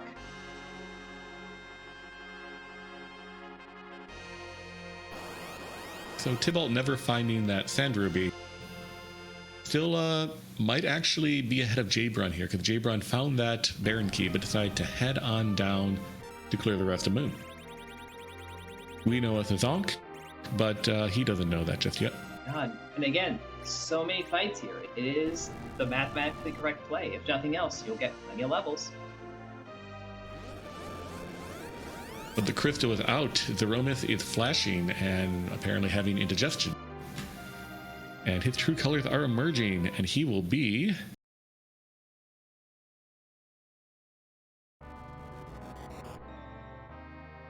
Zero. Must.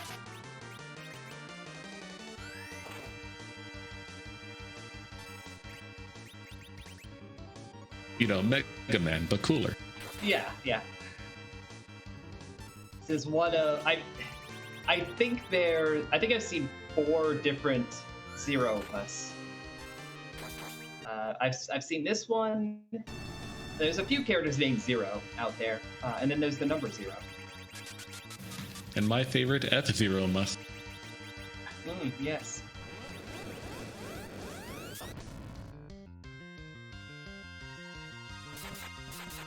We have a little conundrum now. We have a Zero Myth fight going on Frankie Bone's side, but we're about to get music from Tybalt as well. Choices. Music that we know is going to give us the pass, too.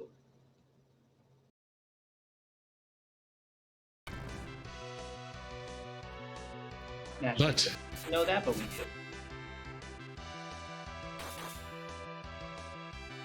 But Frankie's showing that he may actually be done with his fight prior to Tybalt getting to music. He is putting out a lot of damage. With that X-Cal Cecil hitting for over 6k a pop.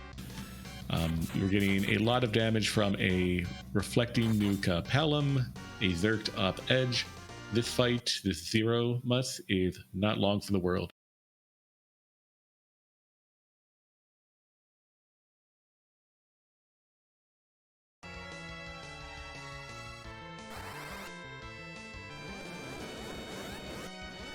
And in fact, meanwhile, the Dark Elf is having a little bit of having his way with the party, and we're about to find music over on Tybalt's side.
And with that, Tybalt is through music, and Frankie is through Zeromus, finishing first place overall with a time of 1:38:34.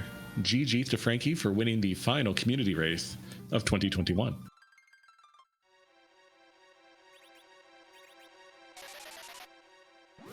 And we will see if we can get him in here for an interview shortly. But on Tybalt's side, we're seeing a pass, and we'll likely see Tybalt entering his Z fight very shortly as well. Very well situated here, finishing music and next to Troya. Be able to turn that passing into the Z fight very quickly. Meanwhile, Jabron has cleared out the last boss of the moon, at least the deepest one. I don't know if you had to press the sword altar. So it has that information that nope, you got to go back to Baron to finish out this seed. It's very apt as well that upon full clearing the moon, Jabron is awarded with a full moon. Nope, that's true. It does work that way.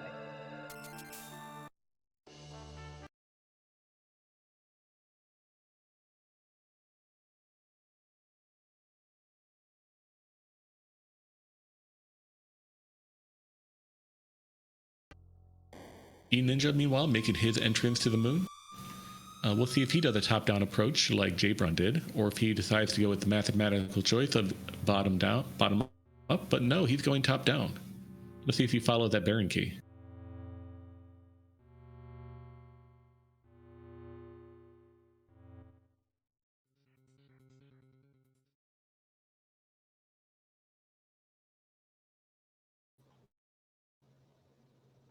And we'll get to see how Tybalt does against this Zeromus.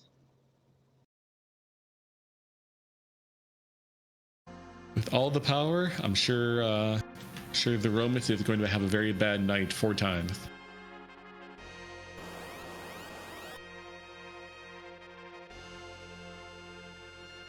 I wasn't quite right. Jabron has yet to do K value, so we'll be seeing a full moon clear momentarily on his side.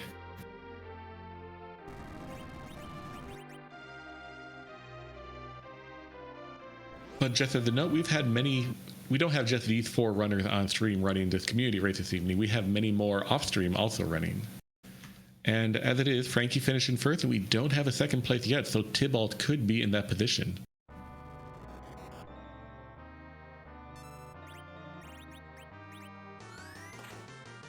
Oh, right. Sorry. I saw that Rubicon and I thought, oh, this is K value, right? Nope.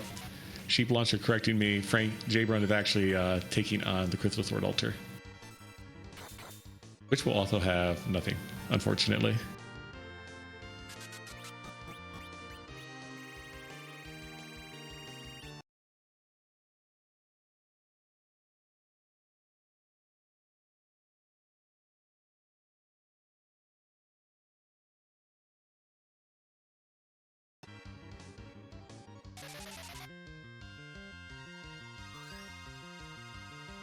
Looks like we are joined by Frankie Bones here in the chat. Frankie, GG. If you can hear us.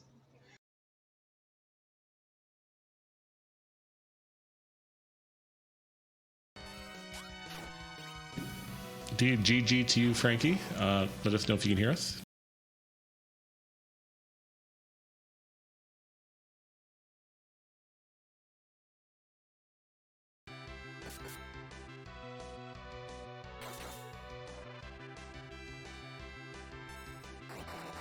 It seems to just be technology's day, huh? Well, we'll wait for Frankies to get things sorted out. We'll get that chat going, as Tybalt is definitely going through the Zeromus fight. A Z fight is happening. Jabron heading down Baron right now on the correct path. We'll be finding his go mode momentarily.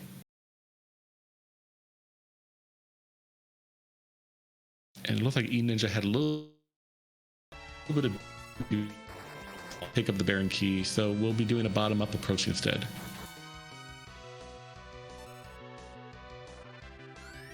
And yep, a little bit of technical difficulties tonight. I'm sure you've heard of Y2K, but have you heard of Y2022K? Well, I mean, there's Y2K, and then there's whatever's like. There's a weird Unix timestamp one as well that I don't know what year or time it's supposed to have. We might as well say it's now, but just blame Unix, I guess, is what I'm getting to. We can just do that. It doesn't have to be correct. There's one thing that people that use Windows and people that use OS X can agree on. It's blame Linux and Unix. Honestly, I know enough people who use Linux who would agree with that.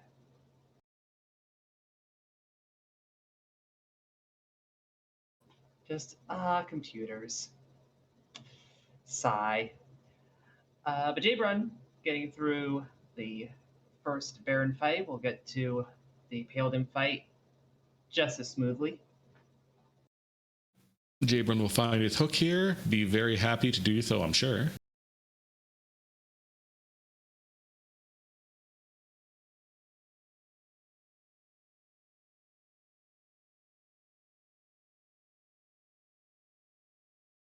E-Ninja, meanwhile, doing a troop top-down. Unfortunately, had a little bit of trouble with that Murasame altar, but knocking out Crystal Sword before heading down to Ribbon or White Spear altar, which would be a more traditional route you would normally see. And we also see that Tybalt did get through that Zeromus fight. Taking second place overall, official time of 1:44:19. GG, Tybalt, and I believe we're joined by him right now. Tybalt, how's it going? How do you feel? I feel pretty good. Frankie just knocked it out just out from underneath me. How early was the early adamant? Not very early, actually. So the hook was his go mode. He found the adamant just prior to going to do Z. Okay. So there's no extra adamant armors that I missed. Okay, good. Nope. Nope. Now, Frankie actually tackled the Bay March pretty early, and that paid out. Ogo had the Sand Ruby? No, well, eventually.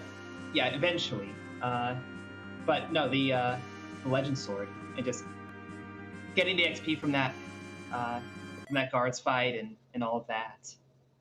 So it was very quick. Grab the magma key, very quick go underground, and once you have a little bit of power, it does help snowball. Oh yeah, definitely. And I had forgotten that free characters were on, and You're not the only one who forgot freebies, so don't worry. I'm like, oh wait, free characters are on. Oh wait, I gotta go other places. Let's not just try to face tank Dark Elf here. Yeah, I was very impressed when I saw you just running around with Edward and Yang for most of the early game. I'm like, he is really committing to this duo right here. Yep, it's called I Forgot About the Free Characters. So, tell me, did you ever have any inclination to do Luca Cave? I had thought about it. If Twin Harp didn't pan out, it was a toss-up. I really didn't want to walk out of there. It's a long walk. Yeah, well, unfortunately, I was corrected by our tracker sheep launcher. That's where the Sand Ruby was. The Ogopogo had the tower key. Okay. So of our I was saying, 'cause I had the Legend Sword. I didn't find Sand Ruby or Tower Key. There's only two key items I didn't find. So. Yep. So of our four restream runners, you were the only one to find the pass. The other three decided to dive that Luca Cave and find that Sand Ruby. It didn't really seem to do you too much harm in regards to your timing, though, finishing second place overall. Very well done. But it's interesting how we had divergent ways of getting to go mode and having still such close time between you and Frankie, for example, 1 and 2. Yeah, I know a bit of that time was, of course, for the memes. Got to do the pink puffs before the end of the year. Ain't nobody arguing about that. Yeah, a little disappointing you didn't get that elusive adamant armor drop, but you got to do it for the fans. Exactly. You know, you got to do the pink puffs. You got to do the job dwarf check and the music. Yep, and I believe you are the only music player this evening, so chat, I'm sure, appreciates it. Woohoo! And if they don't, I do. And if they do, I also do. Really, their appreciation has nothing to do with this. I just appreciate when people do music. Yeah, I'm not one who fades harp. No, not at all. So walk me through the seed. Once you realized that free characters were on, what was going through your head with your routing? Once I realized free characters were on, it was basically get a team and grind early, grind often. Find sirens, find some coffins, figure out a way to get some early levels. I mean, I had Sylph and Leviathan on Rydia, so I'm like, well, Rydia's probably not gonna be an anchor, because she's got some early damage with that. And I tried to take on the Ogo and figured, you know what, I'm wasting too much time here, I just gotta go. Did all the overworld stuff, found the cells, I'm like, okay, I got a light sword, this is good. But yeah, went to the moon with no tents, no cabins, no life potions. Who needs those when you have enough ethers? I hadn't noticed that, and it didn't matter. So good job, efficiency. Yeah, I only had one life potion, and that's what I found in the chest. I mean, if that's all you need, that's all you need. Yeah. Yeah, I've always been of the opinion that either they're a perfectly acceptable replacement for, tents, cabins. You don't need to sleep if you can drink, right? Exactly. It's a good This is a very substitute. New Year's Eve sentiment. This is a very New Year's Eve sentiment. Oh yeah. So, what did you find to be the most challenging part of the seed?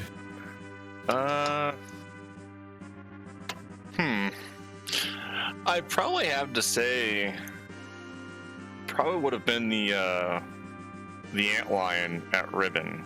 Even though it wasn't required, it just having the party members I had to mitigate the amount of damage I was taking because I didn't have any cabins or tents.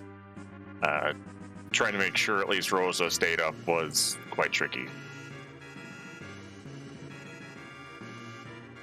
And one other bit of divergence I noticed, out of all of our restream runners, you were the only one who kept Edward for the longest, until you eventually replaced him with a Porum, I believe. Were there any thought in your mind that if I find a spoon, I'm going to slingshot this Edward, or was he always just going to be your anchor? If I find the spoon early enough and adamants are on, then yeah, he's on the team. But since I had found the spoon so late, I don't want to spend the time to try and get Edward levels, and finding an Excal right next to it, I'm like, I'm sorry, Edward. I'm sorry. If I started with the spoon, you'd be on the team. Fair enough. And one other question.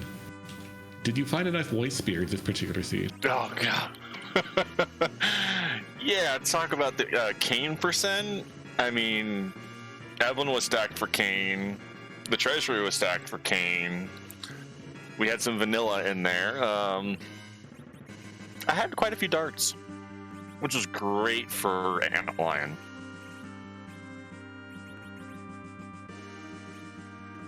Yeah, spare you those counters. So, being that it's New Year's Eve, and we're 5 minutes from New Year's right now, Tybalt, what are your plans for Free Enterprise in the new year? What are your goals? My goals, I would at least hope to make it into like the top 16 of the next tournament that comes in. I started back around the Fabula Gauntlet tournament, and since then I've slowly made my way up within the tournaments. This past ZZ4, I made it to at least brackets, which was nice.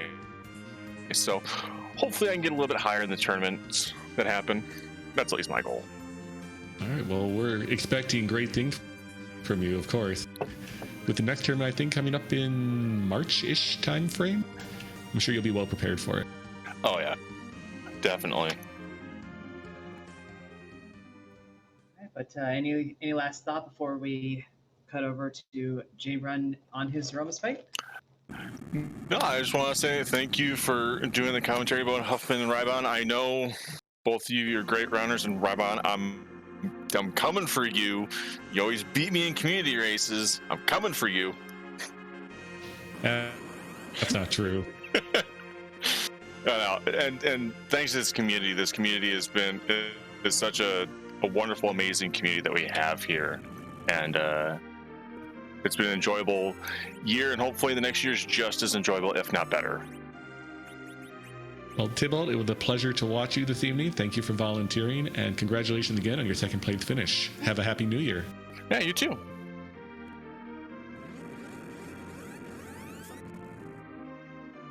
And that was Tybalt, our second place finisher, and we're watching Jabrun now entering his Romus fight. And during that interview, by the way, we had a third place finisher off stream. Asuka424 finishing with a time of 1:55 even. So GG's to Asuka. And Frankie from that, his audio issues are continuing, so he will not be joining us on this chat, but we'll give him another round of GG's on that first place finish. Expect to see more quality racing from him next year. He's putting out solid performances like this. Yep. Frankie, definitely one of those names that I saw when I first started watching Free Enterprise back in ZZ3. A very experienced runner, and he showed it off tonight.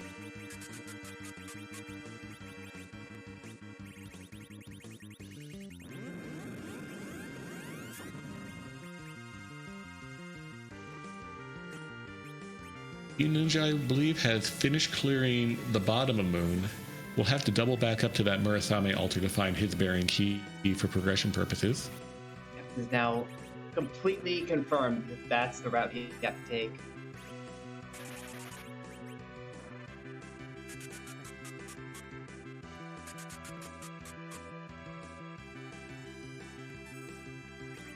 Jabrun, meanwhile, on the Zeromus fight, again, shouldn't have too much trouble. That Rydia is well leveled. That Cecil had 3,500 HP. Rosa probably won't die to an unnerved Big Bang. So it's really just all over except for the Crying, and the Crying being Zeromus. Except that Rosa didn't get healed here before this Big Bang. But she survived regardless. Yeah, sufficiently nerfed. And yeah, pour him on the ground means no more crying. I mean, it's late. It's almost midnight. New Year's is in 1 minute now, so it's too late for Porum. I don't know. When you're young, you're more excited to stay up and be like, New Year, yay, I get to stay up until midnight. At least I was. Yeah. Now I'm just cranky. Like, oh, midnight, my sleep schedule. I mean, the time isn't really a factor in that. I'm just cranky.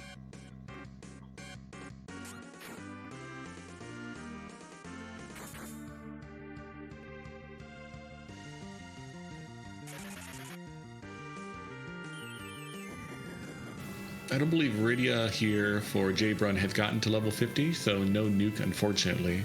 However, those reflected whites are doing real business right now. Massive damage, and you know, a nice 3, a virus, those are all perfectly solid.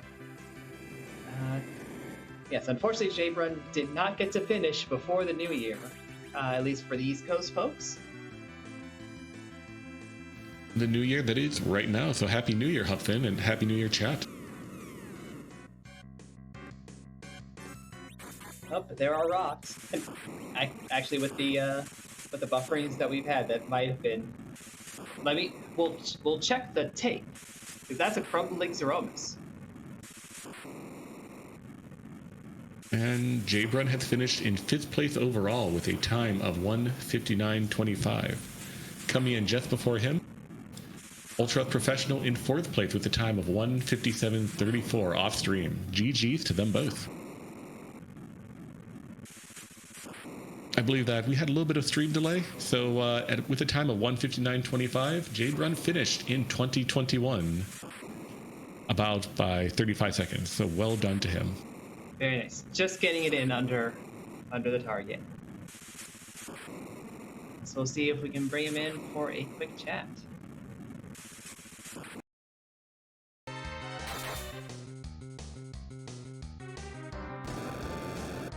A bit of a photo finish too. Always exciting to see just the power couple remaining standing. Yeah, but that's all you need. Meanwhile, on E-Ninja's side, E-Ninja is continuing to fade that Murasame altar, unfortunately. Now in cave value fighting Rubicon. At the very least, he had a very healthy team. That Yang has a lot of HP.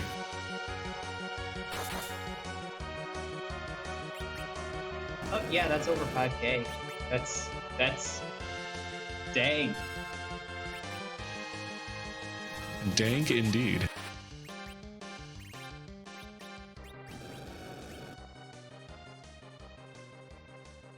Rubicon demonstrating here this spot in cave value, or Bahamut cave. Very low in regards to magic damage. Those fire tubes doing very low damage, about 80 each, but very high when it comes to melee damage. Luckily for E-Ninja, Rubicon doesn't attack or at least hit people very often. Yeah, a spot like this with Bahamut, Mega Nuke is Mega Nuke. It's very powerful, so the magic power is a little bit lowered. And that's all Bahamut does. So physical stat is maximum because it doesn't matter, except now it really does.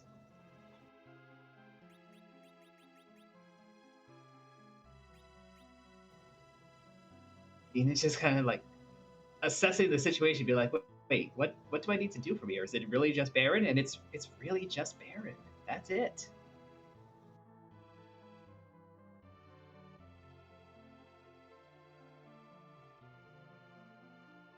Well, E-Ninja will find his way forward, I'm sure, very soon. I must have missed it. I thought E-Ninja reset out of that Murasame altar, but apparently he did get that Baron key, so off to Baron he goes.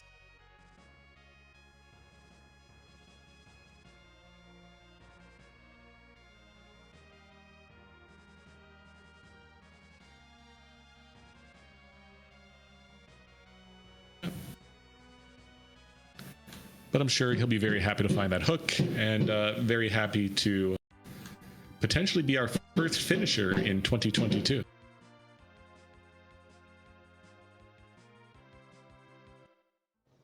Yeah, because the rest of the route through this seed is not going to be very difficult or very long for E-Ninja. Assuming go straight for the King's Throne, we'll get that. Actually, wait, what was left? It was the hook that was left. So yep, the hook at the King spot. Yeah, so grab that, call it a day. Hopefully, it doesn't go down to the Odin Throne and just burn the time there.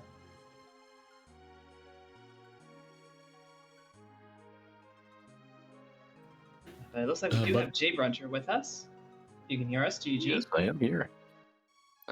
How's it going? Happy New Year. Happy New Year to you as well. Just turned here. Yeah, it just turned right after you finished that fight, correct? We did the math. That's what it seemed like. Yeah, I timed it just for that. Perfectly. Brilliant. Zerova's fireworks. Exactly. Yeah, congratulations on being the last community race finisher in 2021. Oh, indeed. Yeah. So, Jaybrun, walk me through that seed. When you opened up that particular seed, you saw a young hero. Edward comes walking out of his partner. You don't have a starting kit. What's going through your mind? It's going to be a rough overworld. But thankfully, there were... Right, yeah. Like the free characters were on. So, we got the Kane pretty early. Okay, what else was there? The Cecil eventually. Mm-hmm. The Rosa from Cydia. Rosa, yep. Yeah, so they contributed. Helped out Young and Eddie to actually do some damage. Well, okay, so, but tell me about that Fey March. You did do that Ogopogo, correct? Right? Yes, I did. And I don't remember. Did you ever follow up on that tower key? I think so. I mean, the reward was so underwhelming. If you like, I haven't checked off. So. Yeah, we know people have done it across the restreamed group, but it probably felt better if you hadn't done it with that Artemis Bow reward. I was just assuming that you were so disappointed in the reward that you forgot about it. Yeah, I got it. Yeah, that didn't add a whole lot. Now, if I remember, when you first got to Moon, you did a top-down approach, right? You found that Baron key as your first key item. Yeah, and then I proceeded to do the rest of the Moon. Was there any nagging feeling in the back of your mind, I should chase that? Or were you committed to the mathematical play of, there's more key items at the bottom of the Moon, I'm going to go do that first? Yeah, as soon as I got it in the back of my head, like, I should just save scum this and see if it pans out. But yeah, the math overwhelmed that initial feeling. So tried to make the statistical play, and that just didn't work out. I mean, we were saying actually a couple of times over the course of the stream that like there is the mathematically correct play to make, and yeah, usually that will be what works out, but not every time. And this is one of those cases where it's that not every time. So no one can fault you for it, but so it goes. Yeah, I thought it was going pretty well up until that point. I thought my early Luca Cave would have paid off compared to like the other runners. And it was a solid Maggot Sisters fight. Yeah. So I forget what the key item was there. That was the Sand Ruby. So Sand Ruby, yeah. that spared you from having to do music, which was the only way to get to the pass. Yeah, I was hoping for the pass on the moon. Just after each battle, like, come on, pass. And it just didn't show up. Simply refused to. Yep. I'd be hiding at the very tail end. Yeah. It ended up being Rat Tail over at Odin Throne. That turned into a harp, which turned into a pass. Yeah, that's what I figured. Yeah. So, Jabron, one bit of divergence that you had compared to all of our other restream runners, you kept Rydia the entire time, which really paid off, especially down on that Luca Cave dive, because that Maggot Sister gave our other runners who did the Sand Ruby check a bit of a fit, but one Bahamut really took care of it. What made you want to keep that Rydia over just going for like a full Zerker team? Well, initially, she was going to be an anchor, but once I got that Bahamut summon, I mean, that was it. She was staying. That does seem to be how the story goes so often. Yeah, especially for like going up to the moon. That was she was doing most of the damage, I think. So that paid off, even though the moon itself didn't pay off. Yeah, and I mean, if it wasn't for anchoring, you probably would have been left with a vanilla party the way it was going for a while. Yeah, that's true. I didn't think about that while it was going on.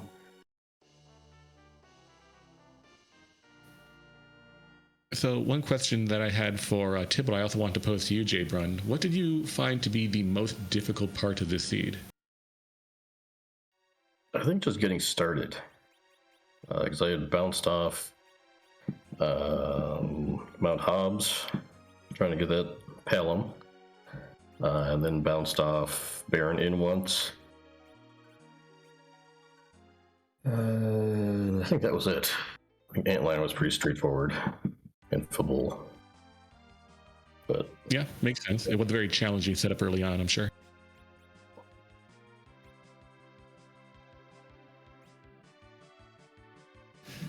Then one last question for you, Jabron. With the new year starting, what are your plans or what are your goals for Free Enterprise this particular new year?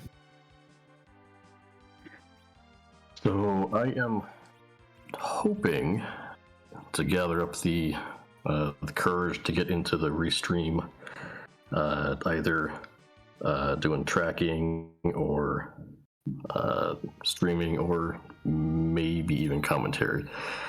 But that would get well outside my comfort zone. But, I mean, New Year's resolutions are supposed to be, so it might as well be one. Well, we're always happy to have new faces on the Restream team, no matter which role you decide to pick. So, yeah, you at least have the encouragement from the outside, if nothing else. Let's start. Yeah, pick one, pick them all. But I look forward to working with you in the future, Jabron. Oh, me as well. And thank you all for what I'm sure was great commentary. Because you're both very strong runners. And was it Smapty on the restream? And who was tracking tonight? Sheep Launcher. Oh, Sheep was okay. Yeah, I didn't see him in the voice room. He was I think his work is done for tonight. All right, well, thank y'all. We got nothing else. We will call it a year. All right. All right. Well, Happy New Year, it's Jbrun, and we'll see you next time. All righty.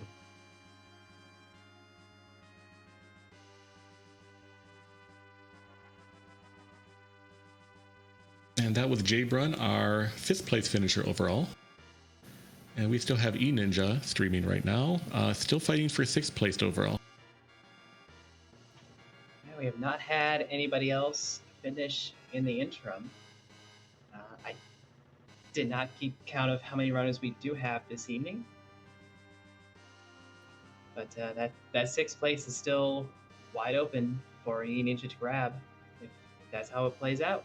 And he's on the route to do so. Yep. And just like the rest of our runner this evening, I'm sure he has more than enough power to give the Romith a, unlike the other runners, he will give the Romith a bad start to 2022 rather than a bad end to 2021.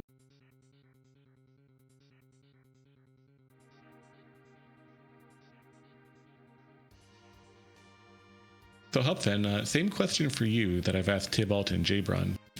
With the start of a new year, what is your plans for Free Enterprise, or your resolutions or your goals? Well, so far we've had 2 people address both of us as being good runners, and I'm not a good runner. I'm a terrible runner of this game. That makes 2 of them. I mean, I genuinely do not race. I'm part of the crowd that enjoys Free Enterprise as a more casual experience. But it would not hurt to try and learn some more of those racing tech and on certain flag sets we see quite a bit of. We didn't see things like a D machine grind here, just by the way this was designed, but that's something that I've never really learned how to do, and I can stay to learn some of those tricks. Do you have any ambitions to enter the upcoming tournament, which will probably be later this spring? Dear God, no. Come on, it'll be fun. I will gladly commentate and track, and perhaps even contribute as a restreamer. I know there's a technical complexity involved in there that I have to sort out, but no, I would rather highlight some of the very skilled players that we do have. Fair enough. How about for yourself? Keep on playing and maybe get one upset. I don't know. I'm not very good. I'm still a relatively new player. But I just want to continue to improve one way or another.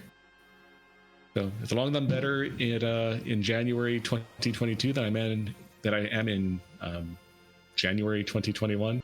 Well, make that December. That makes more sense. Yeah. Then I'll be happy.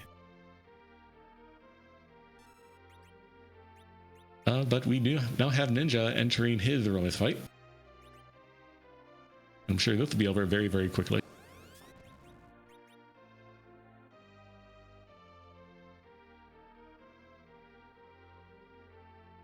I mean, that Yang has 5,500 HP, and he's about to cap at 6K.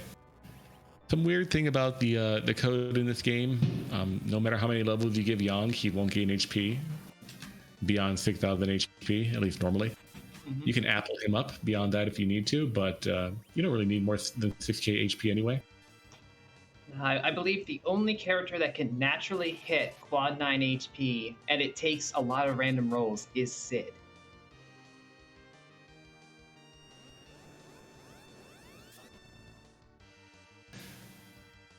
Case in point, Yang, or Dong in this case, absorbing the counter big nuke and doesn't even care. Yes, it just goes from the most HP to the second most HP.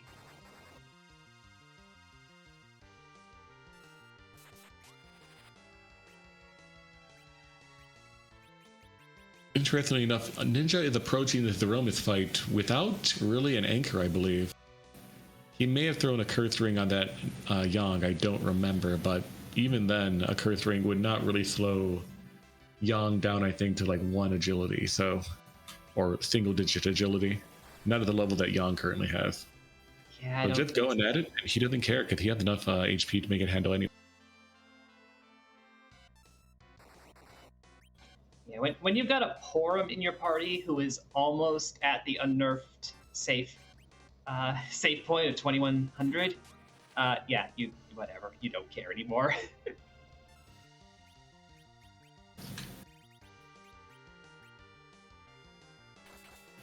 There's no type of kill like overkill, and that is what that 7k hitting Cecil is doing right now. Nerfing is optional.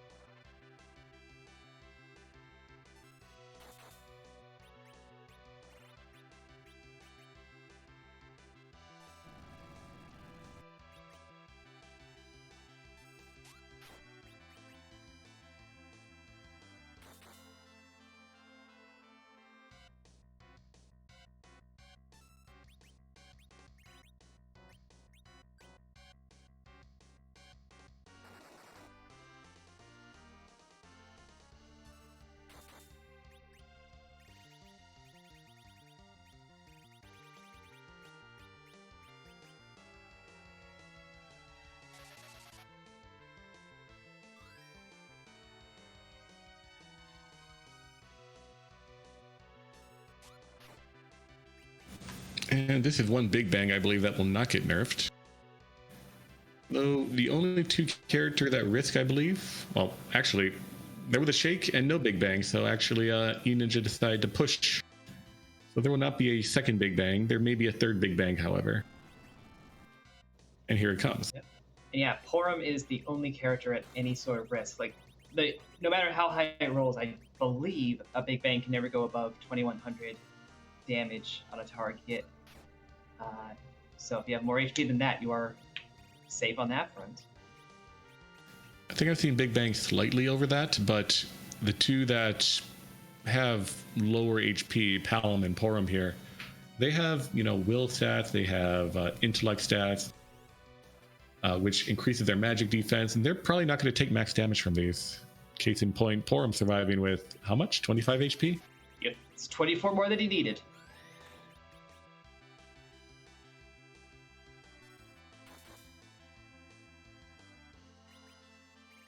Well, not for long, unfortunately. That ticking lost HP, the Big Bang, of course, does put a little bit of a sap or poison type effect. Can spell the doom of Porum, or this Meteo can. No, it spells the doom of Edge, apparently. Guy had no magic defense. Who would have thought that Edge would be the only one dying here? But no, Porum actually does survive with 9 HP, and that Zeromus is done for. Yep, that is a time of 2:19:45 on a pretty gnarly little seed there. But E-Ninja does take the 6th place. GG's to E-Ninja.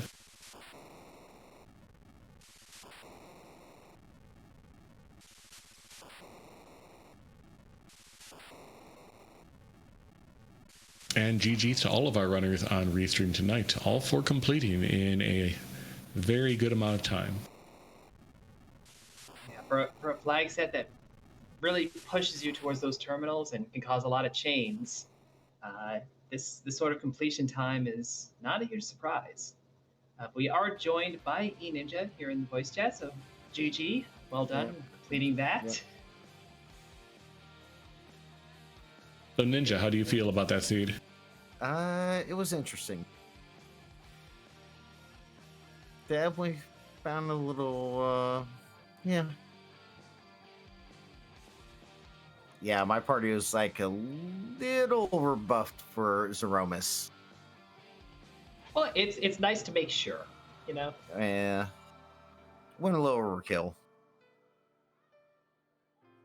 It's no power like overpower. So walk me through the start of the seed. It seemed like you had You forgot to check that free key item from Bedward. Were you Yeah, I forgot about saving Bedward. that, or No, I actually really did forget Bedward was an item. oh, don't worry, you're not the first one to do that.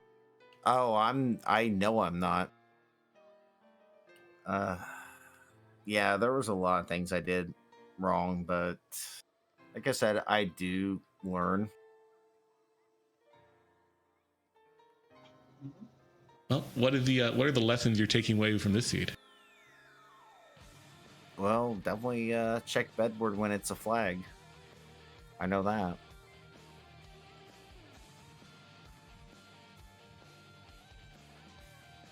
Oh, you went up to the moon. You Yeah. did top down like another one of our runners on Restream did today. You found that Baron key. Mhm. Was there any temptation to go do that? I wanted to finish the rest of the moon and then do Baron.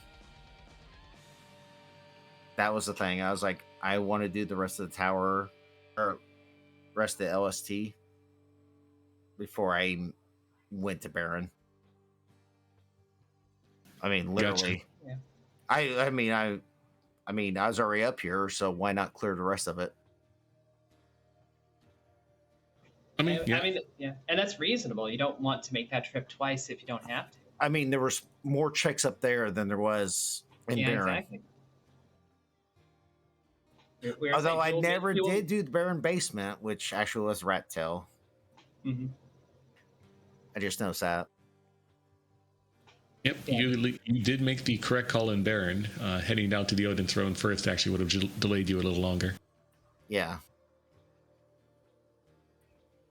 It wouldn't have delayed me very long. Nah, it's just balls down there. Yeah, it was dolls. Quack Kid would have probably just killed them all. But no, it was fun. I'm been having a lot of fun with these community races. I mean,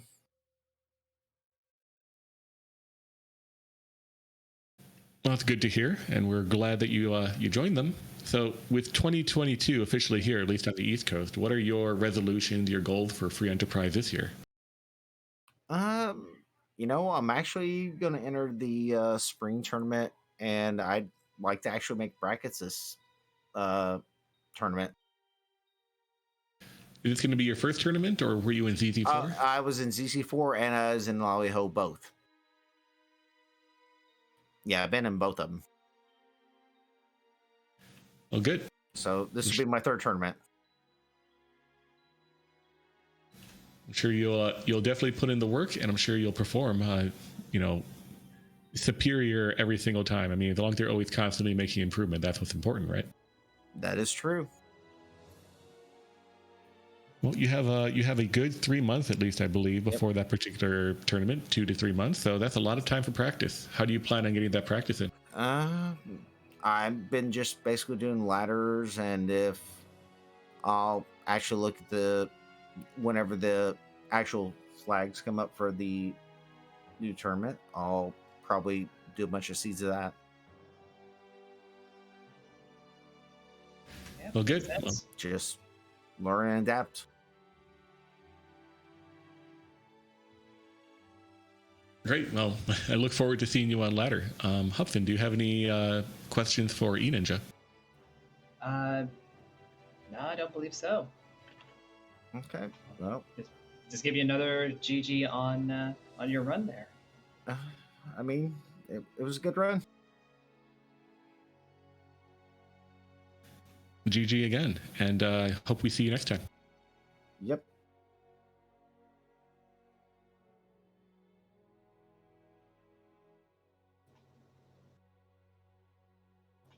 All right. So I And with suppose- that, yeah, go ahead. We'll do it.